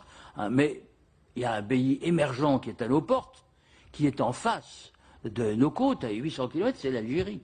L'Algérie, 2,5 millions de kilomètres carrés, si je me souviens bien, 37 millions d'habitants, un potentiel humain et de richesse naturelle tout à fait considérable, un potentiel de croissance qui est là. Évidemment, ça ne dépend pas de la France, ça dépend d'abord des Algériens, mais potentiel de croissance qui peut être pour la France aussi un moteur de sa propre croissance, si nous savons y contribuer à la mesure de nos moyens. Mais beaucoup de petites et moyennes entreprises françaises peuvent très facilement accéder au marché algérien pour des raisons de langue. Et dès aujourd'hui, elles font une part notable de notre commerce extérieur avec l'Algérie. Donc je crois qu'il faut penser cet avenir de la relation franco-algérienne à la lumière d'une idée simple. Cette idée simple, c'est l'égalité. Si je devais borner mon exposé à cela, c'est ce que je dirais. C'est-à-dire qu'il faut, à travers les relations humaines, à travers la coopération culturelle, l'édition, le cinéma, nous avons un prix à l'AFA qui s'appelle le prix Bois-Marie Vautier, que nous allons remettre à une œuvre cinématographique qui contribuera à une meilleure compréhension de ce que sont les deux peuples. Donc il faut vraiment toucher leur cerveau et leur cœur. Ça, c'est tout à fait fondamental. Et à partir de là, on peut avancer vers l'avenir. Parce qu'il y a quelque chose qui est dans le regard, qui doit changer, et qui est probablement lié peut-être au passé colonial, à l'immigration. Je ne sais pas quel facteur, mais il faut dissiper cela et il faut montrer au peuple français, parce que c'est son intérêt, comme l'a très bien dit Sidi Ahmed Rosali, je vous prononce comme si j'ai fait ce panneau devant moi, donc j'ai de la peine. Sidi Ahmed suffira. Il faut se fonder sur l'intérêt des peuples, l'intérêt du peuple français et l'intérêt du peuple algérien. Le peuple algérien est naturellement ouvert à la France. Parce que l'Algérie est devenue indépendante, mais ils considèrent qu'ils sont toujours chez eux en France. Voilà la réalité. C'est sympathique. Il faut, d'une certaine manière, le comprendre. Alors, en même temps, bien sûr, il y a un minimum de compréhension réciproque qui est nécessaire. Et nous ne pouvons pas jouer le rôle du perpétuel ennemi dont l'Algérie aurait besoin pour fonder son identité. Il faut le dire aussi. Et moi, je m'efforce de tenir un discours comme président de l'association d'amitié France-Algérie, qui soit le même à Alger et à Paris. C'est un exercice difficile, parce que ça veut dire qu'on évite de tomber dans une facilité de démagogie, et qu'on tient toujours le même discours, où qu'on soit. C'est pour ça que lorsque j'étais interrogé sur la repentance, j'ai répondu, nous avons un devoir de conscience à faire, de part et d'autre, pour comprendre ce qui nous est arrivé. Après tout, 132 ans, c'est pas très long, 50 ans déjà pour l'indépendance, encore 50 ans, puis nous y serons. Il faut se projeter dans l'avenir, il faut regarder loin. Et c'était l'esprit du colloque que nous avons tenu le 17 décembre dernier. Mon temps s'écoule, je pense que l'Algérie a de très grands atouts dans la mondialisation. Le contexte aujourd'hui est favorable. Il y a eu l'élection française, les dispositions d'esprit que chacun connaît chez le président François Hollande. Il y a aussi des élections algériennes qui ont montré que, naturellement, l'Algérie, dans son vécu, elle a dépassé un certain stade, c'est-à-dire qu'elle a connu une décennie tragique, elle n'a pas envie d'y retomber. Alors, je regarde la presse française qui déplore que les islamistes en Algérie n'aient pas eu un résultat comparable à celui qu'ils ont eu en Tunisie et en Égypte. Ah, quel malheur, etc. Moi, je ne comprends pas très bien ce discours. Hein, mais j'observe que parmi nos plus grands journaux, les vaisseaux amiraux de la presse française, c'est la ligne qui est suivie. Je pense que cette ligne n'est pas juste. Et il n'est pas juste de regarder l'Algérie uniquement à la lumière de ses défauts. Elle en a. Mais l'Algérie a aussi, depuis 1962, accompli un remarquable effort sur le plan éducatif, sur le plan de la santé, sur le plan des infrastructures. Hein, j'étais à Tlemcen il y a peu. J'ai vu l'université de Tlemcen, c'est formidable. J'aimerais que beaucoup d'universités françaises soient dotées des moyens, en tout cas sur le plan immobilier, de l'université de Tlemcen. Hein. Je pense qu'il faut avoir un discours plus compréhensif, plus équilibré, savoir que naturellement c'est difficile. Et devant cette complexité, faire preuve d'humilité. Ne pas céder au démon de l'ingérence qui ne peut pas fonctionner dans les relations entre la France et l'Algérie, dès lors que l'Algérie est enfin devenue indépendante. Et j'adhère tout à fait à ce qu'a dit l'un des intervenants, c'est que l'indépendance d'Algérie, c'est une libération pour l'Algérie, mais aussi pour la France, qui devait porter un autre regard sur son histoire. Alors je ne sais pas si la colonisation était une maladie, disons, si l'Ancien Régime aussi était une maladie, il a duré longtemps. Hein. Disons qu'on regarde la République, c'est peut-être une maladie, mais comme la République est venue assez tard, 1000 ans d'Ancien Régime, c'était quand même très long. Hein. Et s'agissant de la colonisation, c'est notre histoire. Il faut la regarder, et la regarder sans complaisance. Parce qu'elle a été un phénomène de dépossession. La France a quand même voulu faire quelque chose en Algérie qu'elle n'a voulu faire nulle part ailleurs. Elle a voulu s'étendre, faire une plus grande France, assimiler et nier l'identité profonde du peuple algérien. Et ça, c'est une forme de colonialisme que nous n'avons développé ni au Maroc ni en Tunisie. C'est un colonialisme tout à fait particulier qui était négateur de l'identité du peuple algérien. Et c'est cela, je pense, ce que nous devons dire dans le contexte qui est aujourd'hui le nôtre. 50 ans ont passé, on s'aperçoit que c'est difficile. Parce qu'il y a 50 ans, on aurait pu, moi je l'ai espéré, refonder nos relations sur la base de l'égalité. On s'aperçoit que c'est difficile, que chaque société a son histoire. Mais il me semble que c'est l'occasion politique de repartir d'un nouveau pas. Et il y a beaucoup à faire dans le domaine de l'immigration pour assouplir et modifier les procédures, beaucoup à faire sur le plan des échanges universitaires. Sait-on qu'il y a 600 accords de coopération universitaire entre la France et l'Algérie? C'est formidable et on pourrait donner un élan extraordinaire. Et il me semble qu'il faut absolument mobiliser tous les atouts qui existent dans notre coopération, hein, en n'oubliant jamais que l'aspect humain est décisif, la confiance réciproque. Hein, nous avons aussi sur le plan politique une responsabilité commune, c'est l'intégrité des États africains. Hein, d'autres avant moi ont évoqué le risque d'un Afghanistan au cœur, d'un nouvel Afghanistan, au cœur de l'Afrique. Je pense que ce n'est ni l'intérêt de l'Algérie, ni l'intérêt de la France. Nous devons donc réfléchir, comprendre, parce que les problèmes de cette région ne sont pas simples, nous devons aussi les comprendre, aller avec l'esprit ouvert, mais en même temps avec la volonté de maintenir la stabilité des États à peine naissants et qui doivent pouvoir se développer. Je n'insiste pas sur le fait que les problèmes de sécurité sont aussi liés aux problèmes du développement, que ce sont parmi les pays les plus pauvres de la planète, le Mali, le Burkina Faso, le Niger, la Mauritanie, etc., etc. Donc, je dirais que je partage la vision qui a été exprimée par la plupart des intervenants avant moi, c'est que nous avons de grandes choses à faire ensemble. Nous n'en sommes pas assez conscients. Mais nous devons concevoir notre relation comme une part d'un dialogue plus vaste entre l'Europe et le monde arabe, l'Afrique. Je ne veux pas réduire l'Algérie au monde arabe, parce que l'Algérie a une identité beaucoup plus complexe. C'est aussi un pays africain, c'est aussi un pays méditerranéen. Mais nous devons en même temps avoir cette empathie plus vaste pour ce monde qui est notre voisin avec lequel nous ferons notre avenir. Ou alors, ce sera affreux. Ce sera une catastrophe. Nous ne pouvons pas le vouloir. Nous devons nous battre pour que les choses se passent beaucoup mieux qu'elles ne se sont passées jusqu'à présent. Il y a vraiment un saut qualitatif à opérer. Et je pense que maintenant en est le moment. Il ne faut pas laisser passer ce moment.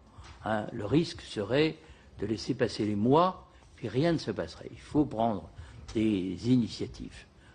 Et je pense que le groupe d'amitié, notre association, d'autres encore, peuvent y contribuer. Le gouvernement, je crois, y est prêt. Le président de la République, avec lequel je m'en suis entretenu également.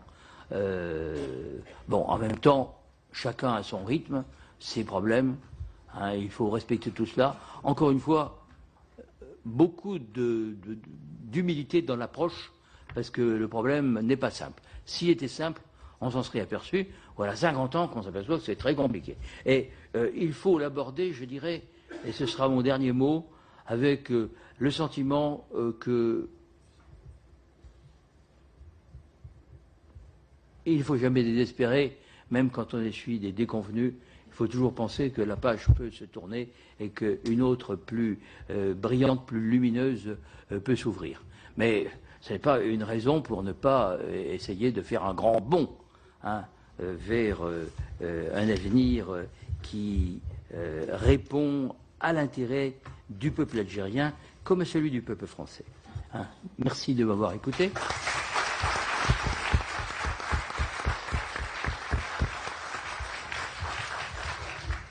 Merci, Monsieur Chevènement, pour ces éclairages. Nous avons donc tenu plus ou moins parole, et puisque la parole est à la salle, nous aurons probablement un petit quart d'heure, 20 minutes. Et oui. Je voudrais, juste avant la salle, je voudrais dire un mot à Jean-Pierre Chevènement. Je voudrais vous dire que les médias ont tellement été déçus que les islamistes n'arrivent pas à gagner les élections législatives qu'ils n'ont pas vu que 150 femmes étaient entrées au Parlement algérien. Et ils en sont très déçus. Et quand on sait que l'Occident mesure l'état de démocratie d'un pays ou son état d'esprit au sort qui est fait aux femmes, on ne l'a même pas remarqué. Je voulais le dire. Donc le débat est à la salle. Voilà, il faut des micros.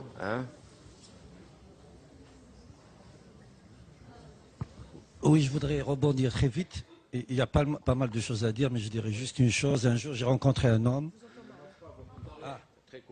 Un jour, j'ai rencontré un homme sur le pont Saint-Michel. C'était un militant socialiste qui essayait de m'expliquer sur les crimes de Papan. Et moi, j'ai essayé de lui parler des pouvoirs spéciaux. À l'époque, il était un militant du Fédération. Aujourd'hui, il est président de la République. Je lui demande juste, aujourd'hui, qu'il a tous les pouvoirs, de faire ce geste que les Algériens attendent. Pas la repentance, évidemment. Ce geste qui pourrait faire le pont et que vraiment on tourne la page au lieu de faire des débats que nous connaissons parfaitement. Oui, allez-y, oui.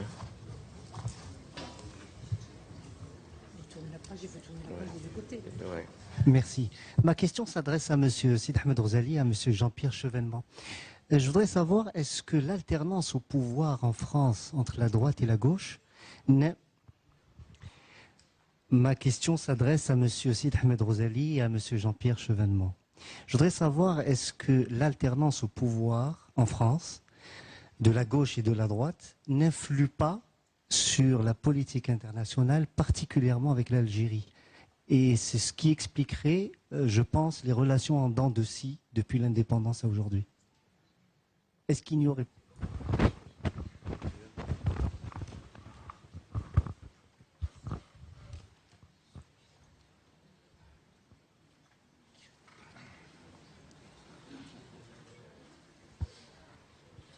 J'interviens. Oui. Je pense il est nécessaire aujourd'hui qu'un changement important de relation s'opère entre la France et l'Algérie. Je rappelle Henri Pouillot, témoin de la guerre d'Algérie, témoin de la torture en Algérie et victime de ces traumatismes, y compris en tant que militaire. C'est un sujet qui n'a pas été abordé dans ce colloque et pourtant les militaires sont les appelés qui ont été dans cette guerre d'Algérie ont été des victimes aussi, souvent de nombreux vraiment traumatisés par cet aspect.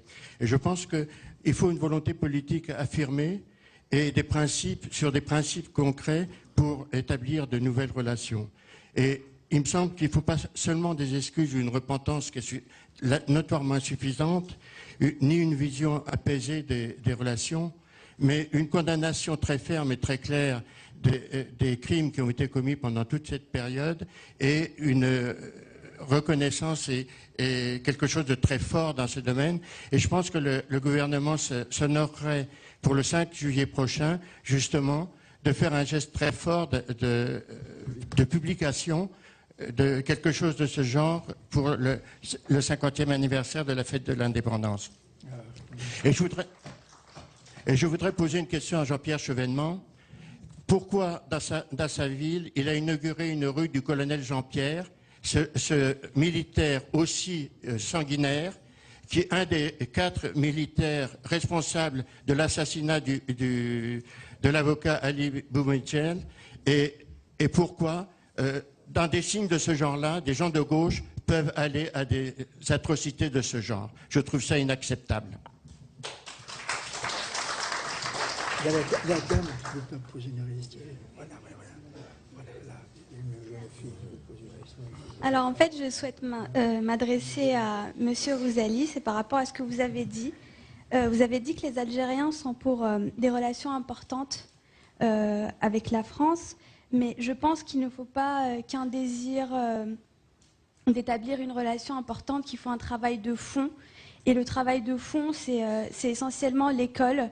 Ce n'est pas la diabolisation de la France, ce n'est pas l'instrumentalisation de l'histoire.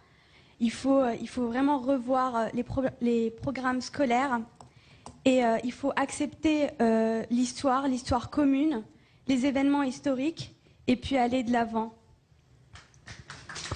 Ah, c'est bien ça.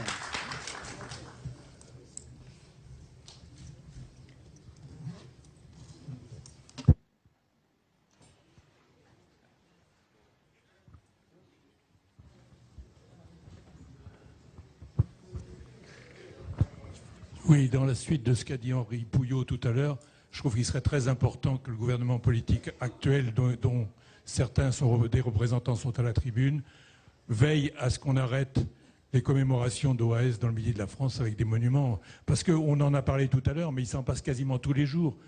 Et même, j'irai plus loin, les monuments à la gloire du colonel Bijard, comme on vient de le faire à Aix.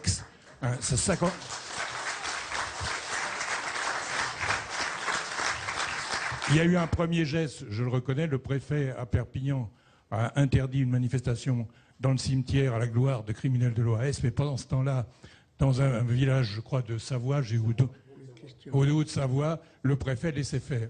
Donc il faut que ça cesse. Hein, nous, en tant qu'anciens appelés, on ne supporte plus ce genre de choses.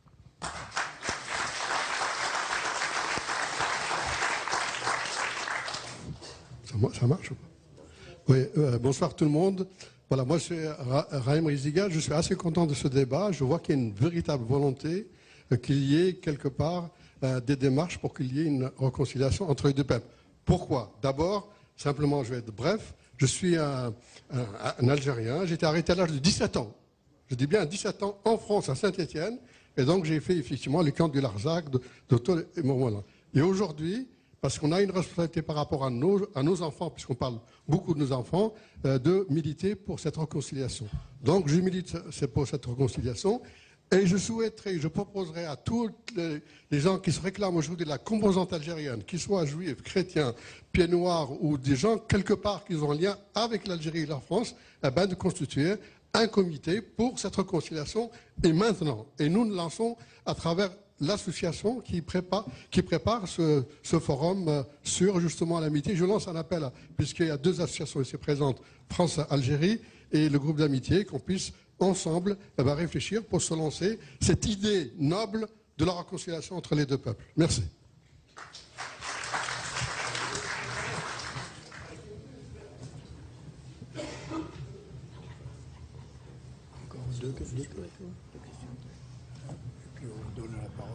Je vais peut-être me répéter et redire ce que j'ai dit ce matin, à savoir que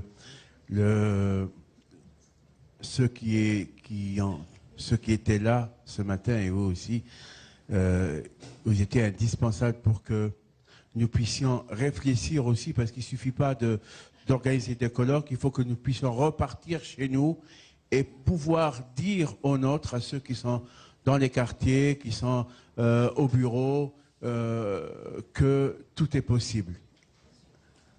Monsieur l'ambassadeur a évoqué tout à l'heure les élections françaises en Algérie, et c'est vrai que quand j'appelais Alger ou j'appelais Annaba, on me parlait plus des élections françaises, des élections présidentielles et législatives, que des élections algériennes. Et ça, c'est une réalité. Et quand on voit le drapeau algérien lorsqu'il y a eu cette victoire de Hollande, ou quand on voit un match de foot entre l'Espagne et entre la Suède et la France, les Algériens soutiennent automatiquement la France. Donc il faut donner du temps au temps, et je pense que les politiques ont un rôle à jouer, les peuples aussi, et les associations encore plus.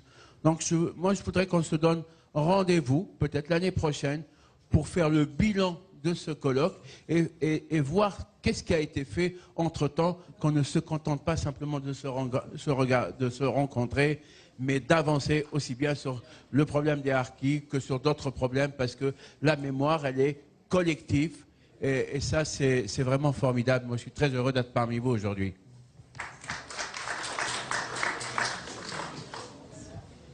Bonjour, ma question s'adresse à la vice-présidente du Sénat. Je voulais juste vous poser une petite question, à savoir, bon, c'est bon. Est-ce que la réconciliation avec l'Algérie n'est-elle pas la clé d'une nouvelle politique arabe quand on voit ce qui se passe justement avec le printemps arabe? Merci. Allez, encore deux questions. La dame, voilà, deux.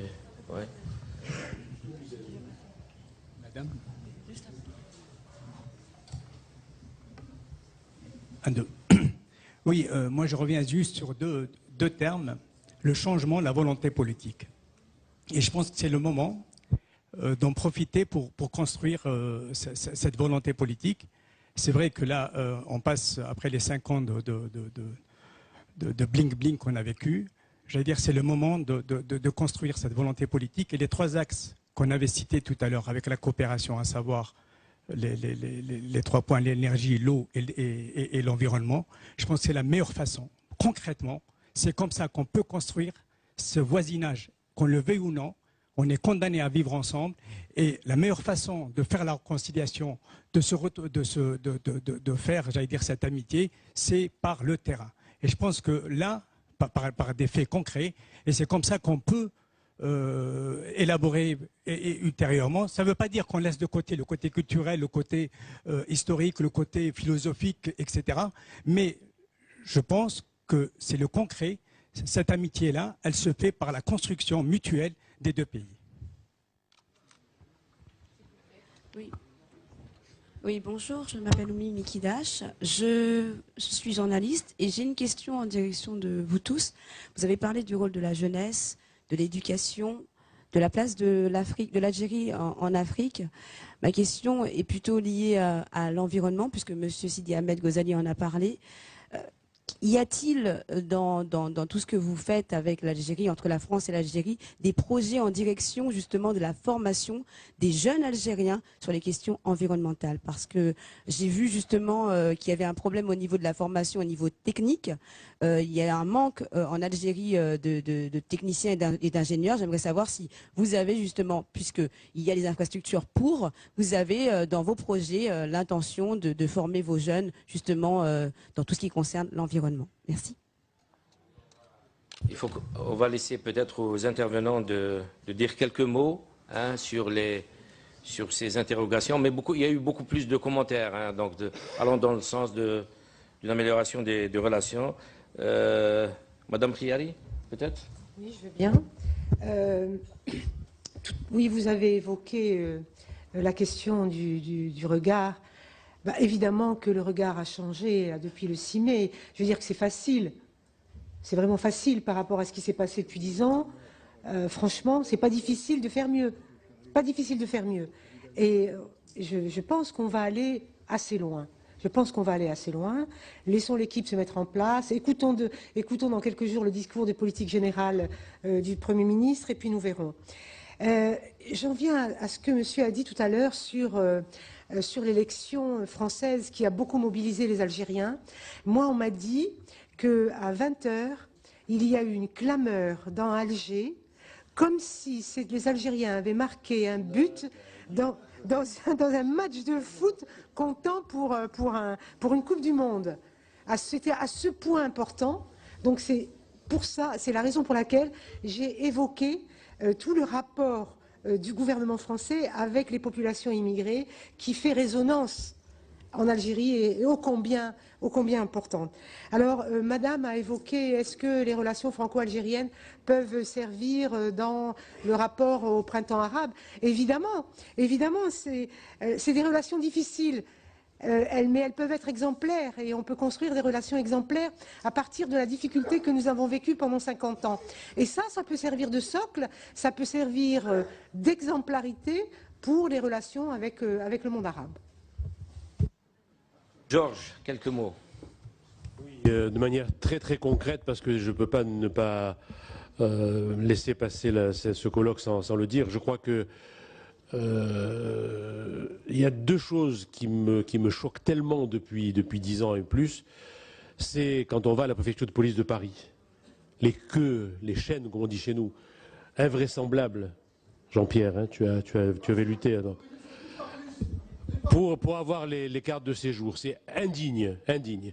Des gens auxquels on fait faire des heures et des heures de queue qu'on traite comme des malpropres, c'est indigne. Et en même temps, et je fais semblant de ne pas voir un représentant du Quai d'Orsay qui sera dans la salle et qui me connaît bien pour mes interventions sur les visas, la même chose, même si les choses sont améliorées là aussi, la façon souvent indigne dont on refuse les visas pour une grand-mère qui vient voir son petit-fils, non, pas de visa.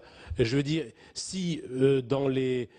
Lionel Jospin et Jean-Pierre Chevènement, en 5 ans, avaient réussi à redonner un peu de sens à la fois à la délivrance des cartes de séjour et de visa.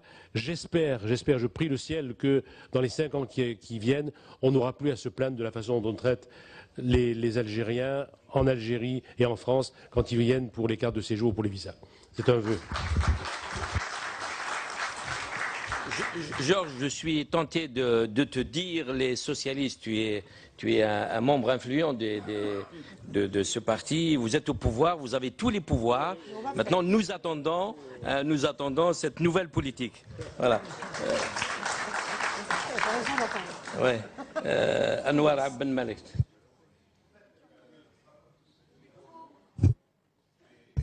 Les Algériens ne posent jamais de questions, ils font des commentaires. En fait, voilà, une bonne relation entre l'Algérie et la France, ce ne sont pas seulement des relations entre les gouvernements algériens et le gouvernement français. La tentation souvent est forte de ce côté-ci de la Méditerranée de limiter, en fait, c'est la notion de relation entre le pouvoir français et le pouvoir algérien.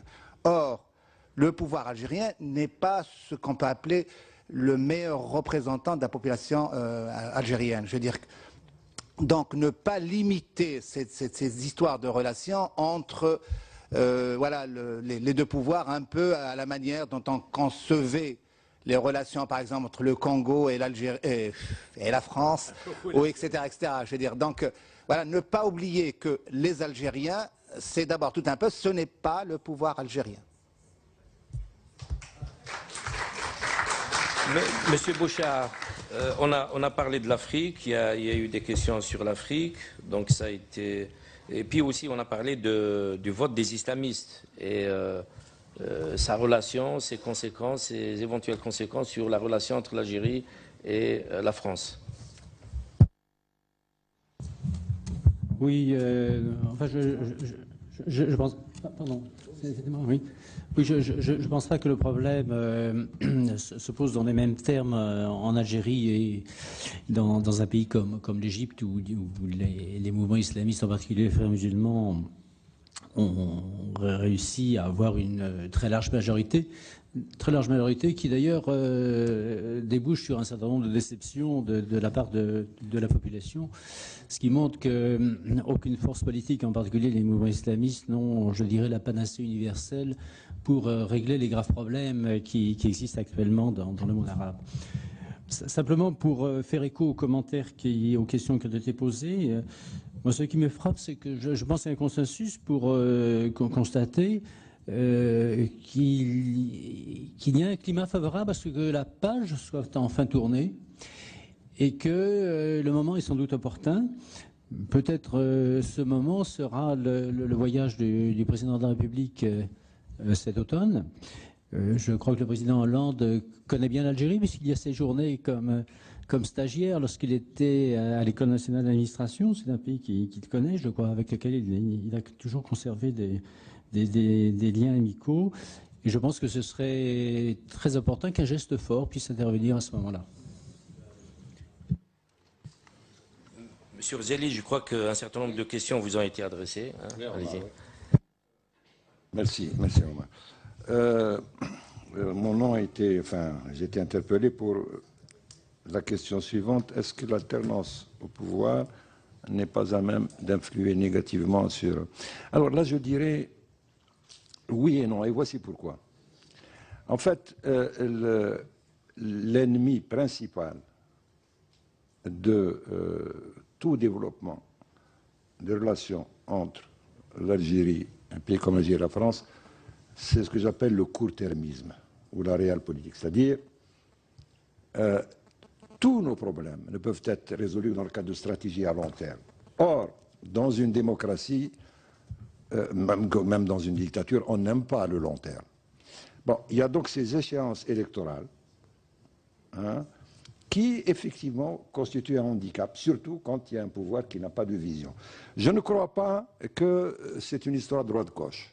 La question algérienne est transpartisane, à part, bien sûr, le parti dont le chef dit « j'ai torturé en Algérie et puis j'en suis fier ». C'est le même qui avait d'ailleurs qualifié de détail les fours crématoires. Non, mais à part ça, toute de la droite jusqu'à l'extrême gauche, la problématique est la même. Je prends par exemple l'immigration. De droite à gauche, tout le monde parle du co-développement. Le seul problème, la seule solution de l'immigration, c'est que ces pays, nous les aidions à se développer pour qu'ils n'aient pas à nous envoyer des immigrés. Mais dès qu'il y a une approche électorale, on revient à l'utilisation classique. Alors, en ce qui concerne la repentance, enfin, la question qui a été posée, les relations, les Algériens sont des relations importantes, etc. Oui, vous avez parfaitement raison. Je n'ai pas dit yaka. J'ai lié ça. J'ai dit c'est un des indices qu'il y a sur ce plan-là un apaisement. Et bien sûr, pour arriver à des relations importantes, il y a beaucoup de choses à faire, dont celles que vous avez citées. Et cela ne veut pas dire non plus les Algériens ne veulent pas non plus que leur mémoire soit formatée. Ils ne veulent pas, les Algériens savent qu'ils ont été, moi je suis de ceux des générations qui ont vécu le colonialisme, qu'ils ont été exploités, qui ont été colonisés non par le peuple français, mais par un système colonial abject. Et ça, il ne faut pas demander aux Algériens de formater leur mémoire. Je constate par exemple que tout ce qui se dit sur l'Algérie ici, il y a un effet surprenant. Quand on parle de la mémoire, on se réduit aux 7 dernières années, à la lutte de libération. Ce qui fait qu'on a souvent l'impression qu'ici, on ne parle de la mémoire que pour condamner le FLN, en tant que, pas dans le sens où l'a dit Omar Oulebouchet, le FLN, mouvement de libération. Lui, il a parlé du FLN, parti politique. Mais le problème de la mémoire, c'est pas les 7 dernières années ne sont qu'un aboutissement, le dernier aboutissement, le point d'orgue, de 132 ans de colonisation. Et si on veut faire un travail sérieux, il y a des milliers et des milliers d'écrits, ne serait-ce que de ce côté de la Méditerranée, de la part des fonctionnaires, des militaires, des médias, etc., qui sont suffisamment un matériau suffisant pour les historiens pour faire leur boulot. Il ne s'agit pas de la relation, la question de la mémoire ne concerne pas uniquement la guerre de libération. Je ne dis pas que nous avons honte de notre guerre, pas du tout, nous sommes fiers de la guerre de libération. Mais quand on ne nous parle que de ça, on voit bien qu'on est en droit de se demander si on ne veut pas occulter en quelque sorte les 125 années. Un cheval, une alouette. Monsieur Chevènement, quelques mots pour terminer, s'il vous plaît. Alors, plusieurs questions m'ont été posées. La même, je suis tout à fait satisfait de la réponse que Sid Ahmed Rosali vient d'apporter, donc je ne complète pas. Il y a beaucoup de groupes de pression en Algérie et en France, c'est évident, mais l'intérêt à long terme est ce qui compte. Et vous l'avez très bien rappelé. Deuxièmement, s'agissant de la rue du colonel Jean-Pierre, excusez-moi de venir à des considérations locales. Hein, à Belfort, il y a une rue du colonel Jean-Pierre. Monsieur Pouillot me poursuit comme mon ombre, hein, puisque à chaque colloque, à chaque exposition de peinture, hein, non, mais à chaque exposition de peinture, chaque colloque, vous vous exprimez. Donc, nous sommes inséparables. Hein, pour toujours dire la même chose. Vous avez eu une réponse et je vous ai envoyé le discours que j'ai prononcé, où je distinguais clairement la responsabilité. Laissez-moi vous répondre. Hein, où je distinguais clairement la responsabilité des militaires et celle des politiques. Le colonel Jean-Pierre est un jeune résistant, déporté, qui ensuite a fait Saint-Cyr, qui a fait malheureusement les guerres d'Indochine et de l'Algérie. Mais je vous ferai observer que ce sont les gouvernements qui donnent des ordres que les militaires appliquent. Et qu'il n'est pas juste de faire reposer sur les militaires des responsabilités qui appartiennent au gouvernement. Moi, en ce qui me concerne, j'en ai tiré.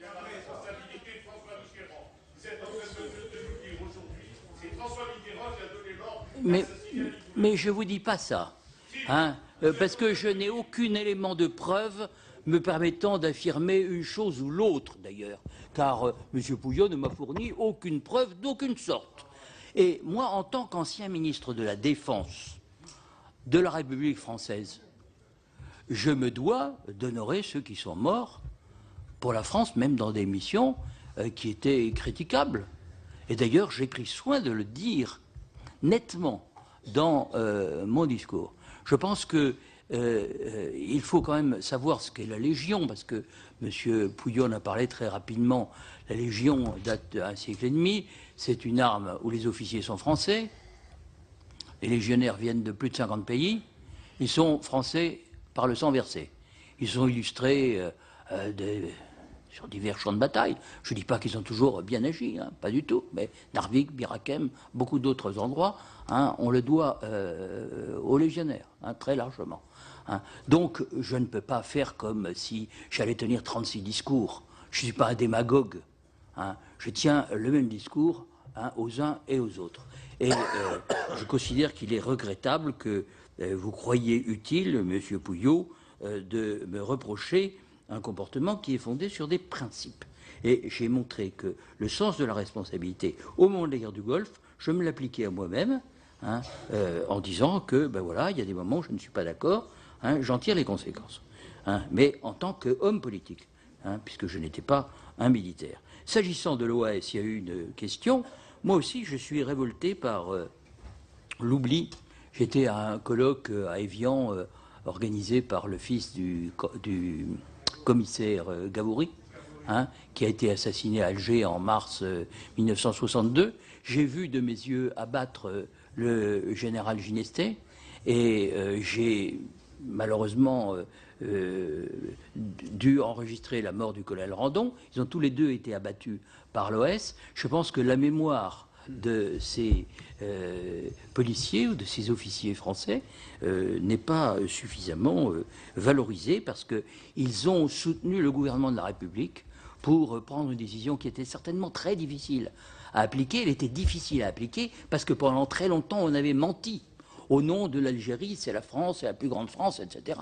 Et qu'on allait assimiler les Algériens, etc.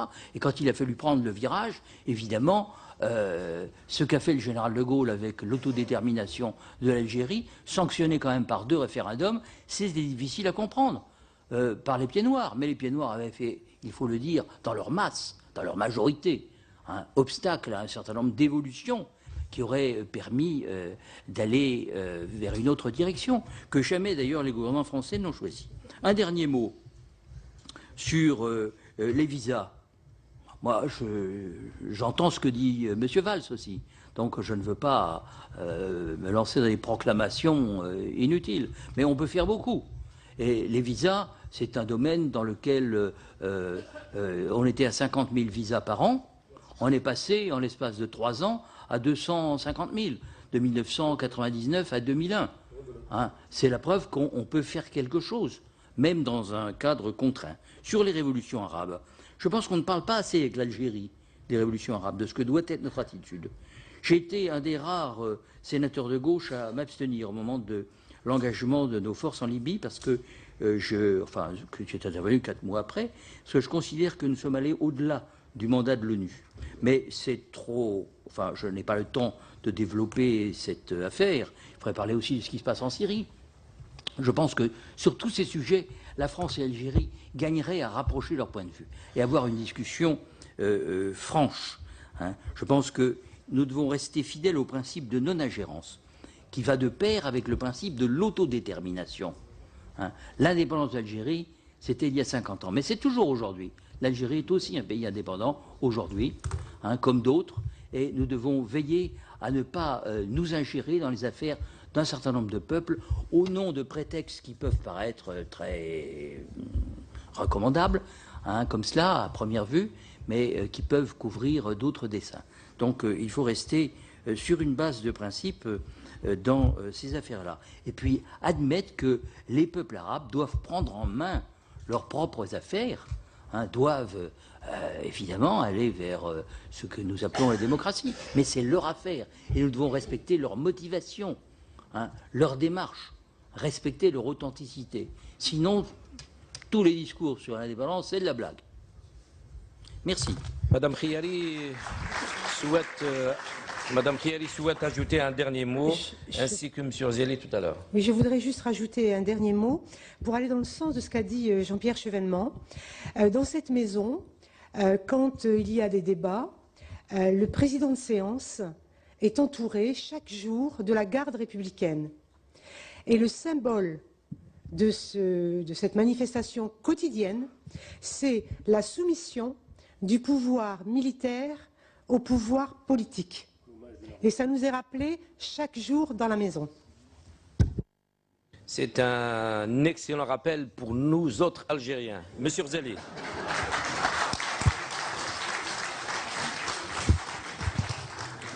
Deux points, parce qu'on a cité le nom de François Mitterrand ici. Et puis, bien sûr, tout le monde connaît, en tout cas nous, c'est comme ça que nous l'avons connu, Jean-Pierre Chevènement pour un homme qui est sincèrement contre l'ingérence. Ça, il n'y a absolument aucun doute. Et moi, je suis entièrement d'accord avec lui. Me permettra-t-il de rajouter qu'il y a une autre forme d'ingérence, c'est la complaisance. Et là, j'attire l'attention de tous nos amis français. C'est que là, la complaisance vis-à-vis des despotismes locaux est aussi une forme d'ingérence, mais qui cette fois-ci joue contre uniquement une partie de la population, c'est-à-dire ceux qui souhaitent que leurs institutions se démocratisent. Et ça. Je voudrais, j'ai le souvenir d'un déjeuner que j'ai eu avec François Mitterrand, c'était un certain jour de janvier. Tout le monde connaît l'histoire de François Mitterrand avec les Algériens. Et c'était donc, il était à 2 ans de la fin de son mandat et à 3 ans de la fin de sa vie, et il m'avait convié à un déjeuner avec Dumas. Et c'était même sur le plan personnel, je le voyais, on était assis au bord de la cheminée, il tendait les jambes comme s'il cherchait une position antalgique, quelque chose comme ça. Et à un moment donné, il me dit, il y a combien y a-t-il eu de morts dans la guerre d'Algérie? Je lui dis, chez nous, on parle d'1 million, des fois 1,5 million. Chez vous, en France, on parle de 500, 600 000. Disons que la vérité est quelque part entre les deux. Mais même 700 000, 800 000, ça fait quand même presque un Algérien sur 10 en 7 ans. C'est comme si 6 millions de Français avaient perdu la vie en l'espace de 7 ans. Et alors je l'ai vu, sa réaction était très... c'est là que j'ai compris que c'était un homme qui était en train de se remettre en question déjà sur certains points. Il a hoché la tête pendant une dizaine de secondes, il a réfléchi, puis il m'a dit, vous voyez l'homme qui est à côté de vous, il parlait de Dumas, ministre des Affaires étrangères, il m'a dit, cet homme, son père a été exécuté par les Allemands. Et maintenant, il est en train de travailler à l'amitié franco-allemande. La situation des peuples français et allemands a été tellement perturbée par des guerres sur des centaines d'années qu'ils en sont arrivés à se considérer comme des ennemis biologiques. N'est-ce pas? Je ne me trompe pas. Se considérer comme des ennemis biologiques. Et pourtant, il est arrivé le moment où ils ont construit, mais pas en occultant le passé. Ils ont construit, ils sont devenus le moteur de l'Union européenne. Ils sont d'ailleurs à la base de l'Union européenne.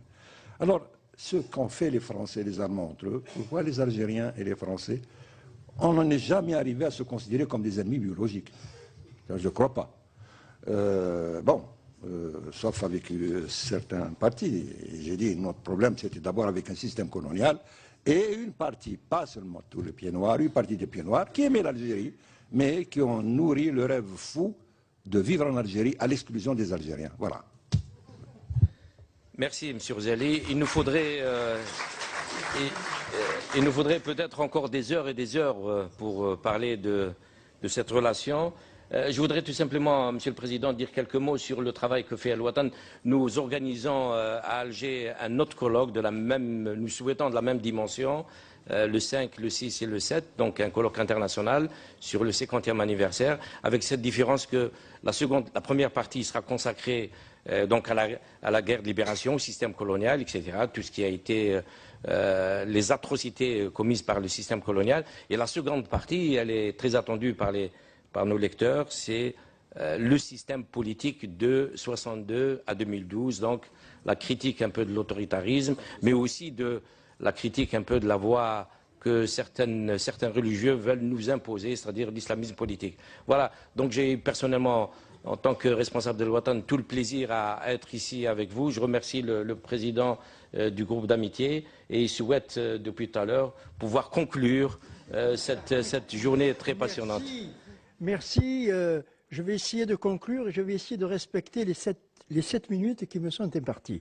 Monsieur le Premier ministre, Monsieur le ministre, Madame la vice-présidente du Sénat, Messieurs les ambassadeurs, Messieurs les présidents, Mesdames, Messieurs, chers amis.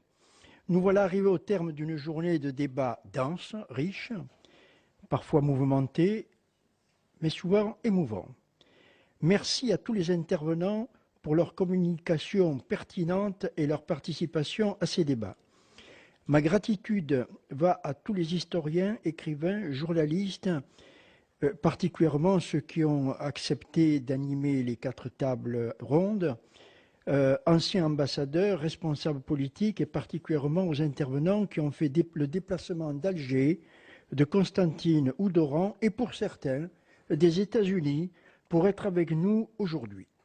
Mes remerciements vont à tous les participants venus si nombreux. Je tiens à vous exprimer ma gratitude au Sénat également pour nous avoir accueillis et à son personnel très diligent, notamment la direction de l'accueil et de la sécurité et de la direction des relations internationales. Je remercie enfin Ben Salama pour avoir donné l'autorisation de diffuser des séquences de son excellent documentaire. Mais je ne voudrais pas terminer ces remerciements sans également adresser des remerciements à Anne Zambert, qui est responsable administrative de notre groupe d'amitié, à Lydia Bailèche, qui l'assiste, et à Mathilde Moreau, du service international. Je dois vous présenter des excuses. Vous avez été à ce colloque nombreux. Vous avez été assidus. Les intervenants ont été complets, je ne dirais pas longs, mais ont été complets. Et nous n'avons pas pu, contrairement à ce que nous souhaitions, vous donner un peu plus la parole. 50 ans après l'indépendance algérienne, le temps est venu de regarder l'histoire en face et de tenter, pour autant que cela soit possible, de réconcilier les mémoires. Certains ont craint qu'une telle commémoration puisse être l'occasion de ranimer des polémiques inutiles. Pour tout dire, je ne l'ai pas cru un instant. Et globalement, l'atmosphère sereine et concentrée dans laquelle se sont tenues nos réflexions tout au long de la journée.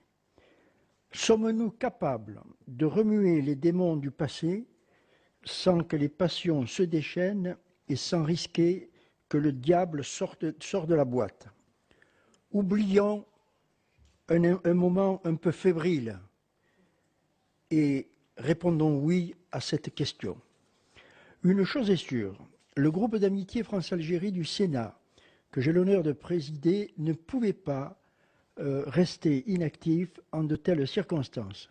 Et le fait que vous soyez venus si nombreux assister à cette journée prouve la puissance de ce lien indéfinissable et pourtant si palpable qui existe entre l'Algérie et la France, que mon ami Jean-Pierre Chevènement appelle l'identité franco-algérienne.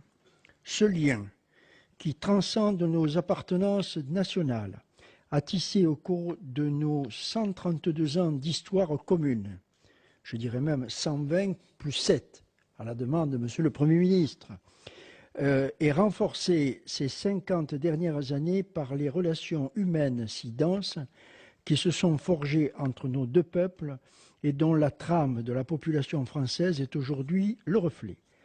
Notre journée de réflexion fut aussi l'occasion de rappeler quelques évidences. Quels que soient les apports de la France en Algérie, et il y en a eu évidemment, ne jetons pas le bébé avec l'eau du bain, rien, mais rien, ne pouvait justifier le traitement que la France coloniale a réservé à ceux que nous appelions à l'époque les indigènes ou les musulmans. Dès lors que l'immense majorité de la population était reléguée dans un statut politique, économique, social et culturel inférieur, interdite d'accéder à la pleine citoyenneté, alors la France était en contradiction avec ses idéaux républicains et l'idée même d'une Algérie française était compromise dans ses fondements.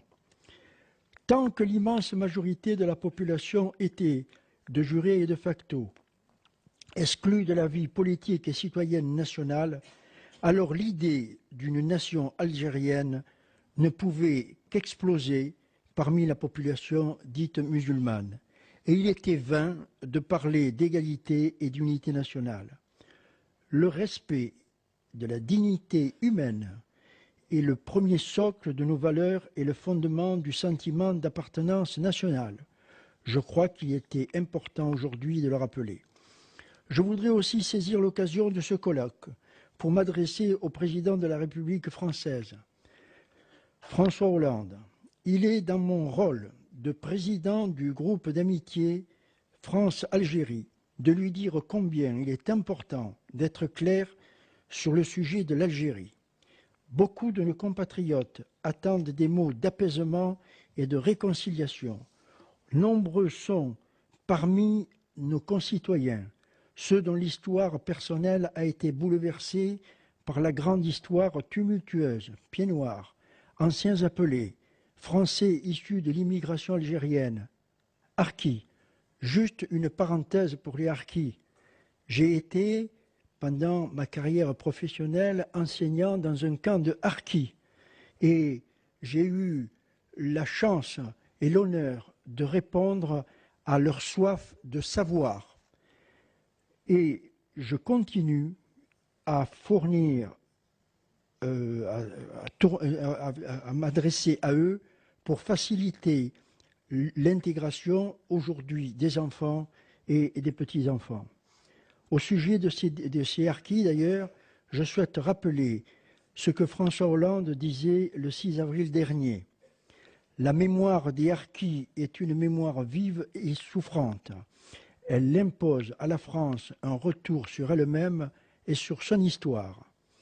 Nos amis algériens aussi attendent un message de la France. Pas une repentance, pas une contrition, simplement une reconnaissance des erreurs que nous avons pu commettre.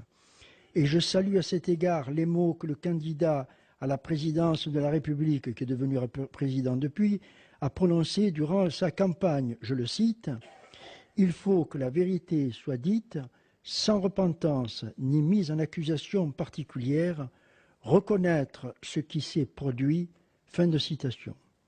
Souvenons-nous, un premier pas avait été franchi en 2005 à Sétif par l'ambassadeur de France en poste à l'époque, M. Hubert Collin de Verdière, qui avait évoqué au sujet du massacre du 8 mai 1945 une tragédie inexcusable. Je crois qu'il est temps aujourd'hui de franchir une nouvelle étape et que ces mots soient prononcés par le premier personnage de l'État. 50 ans se sont écoulés depuis l'indépendance de l'Algérie. Il n'est nul besoin d'attendre un geste symétrique des autorités algériennes pour que la France choisisse d'assumer aujourd'hui ses responsabilités. C'est important d'entendre la voix de la France dire les choses telles qu'elles sont parce que les conséquences en seront considérables au niveau international comme au niveau national. Au niveau international d'abord, la vérité partagée peut seule fonder la réconciliation historique entre la France et l'Algérie, qui ouvrira une nouvelle page dans la relation entre nos deux pays.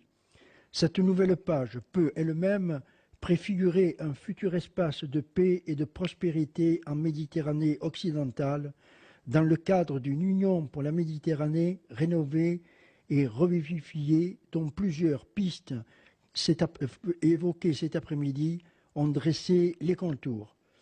Il y a tant à faire.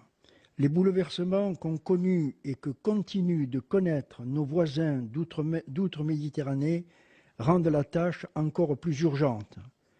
Au niveau national ensuite, la lucidité sur son passé est le fondement de la réconciliation de la France avec elle-même, parce que les liens humains n'ont jamais été rompus avec l'Algérie et se sont même renforcés avec le temps.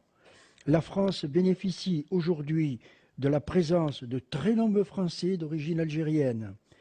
Vous tous ici êtes l'image vivante de cette France diverse qui est le produit de notre histoire.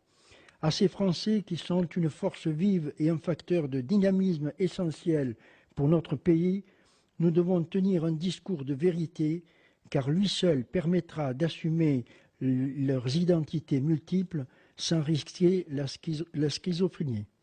Mais quelque chose me dit que le moment est proche et que la réalité d'un partenariat rénové bâti sur les bases sereines est purgé d'un passé mortifère et pour bientôt. Alors enfin, nous pourrons libérer l'avenir pour nous tourner vers un nouveau destin commun. C'est en tout cas mon espérance ce soir. Et je conclurai en citant à nouveau François Hollande. La France se grandit en reconnaissant ses fautes.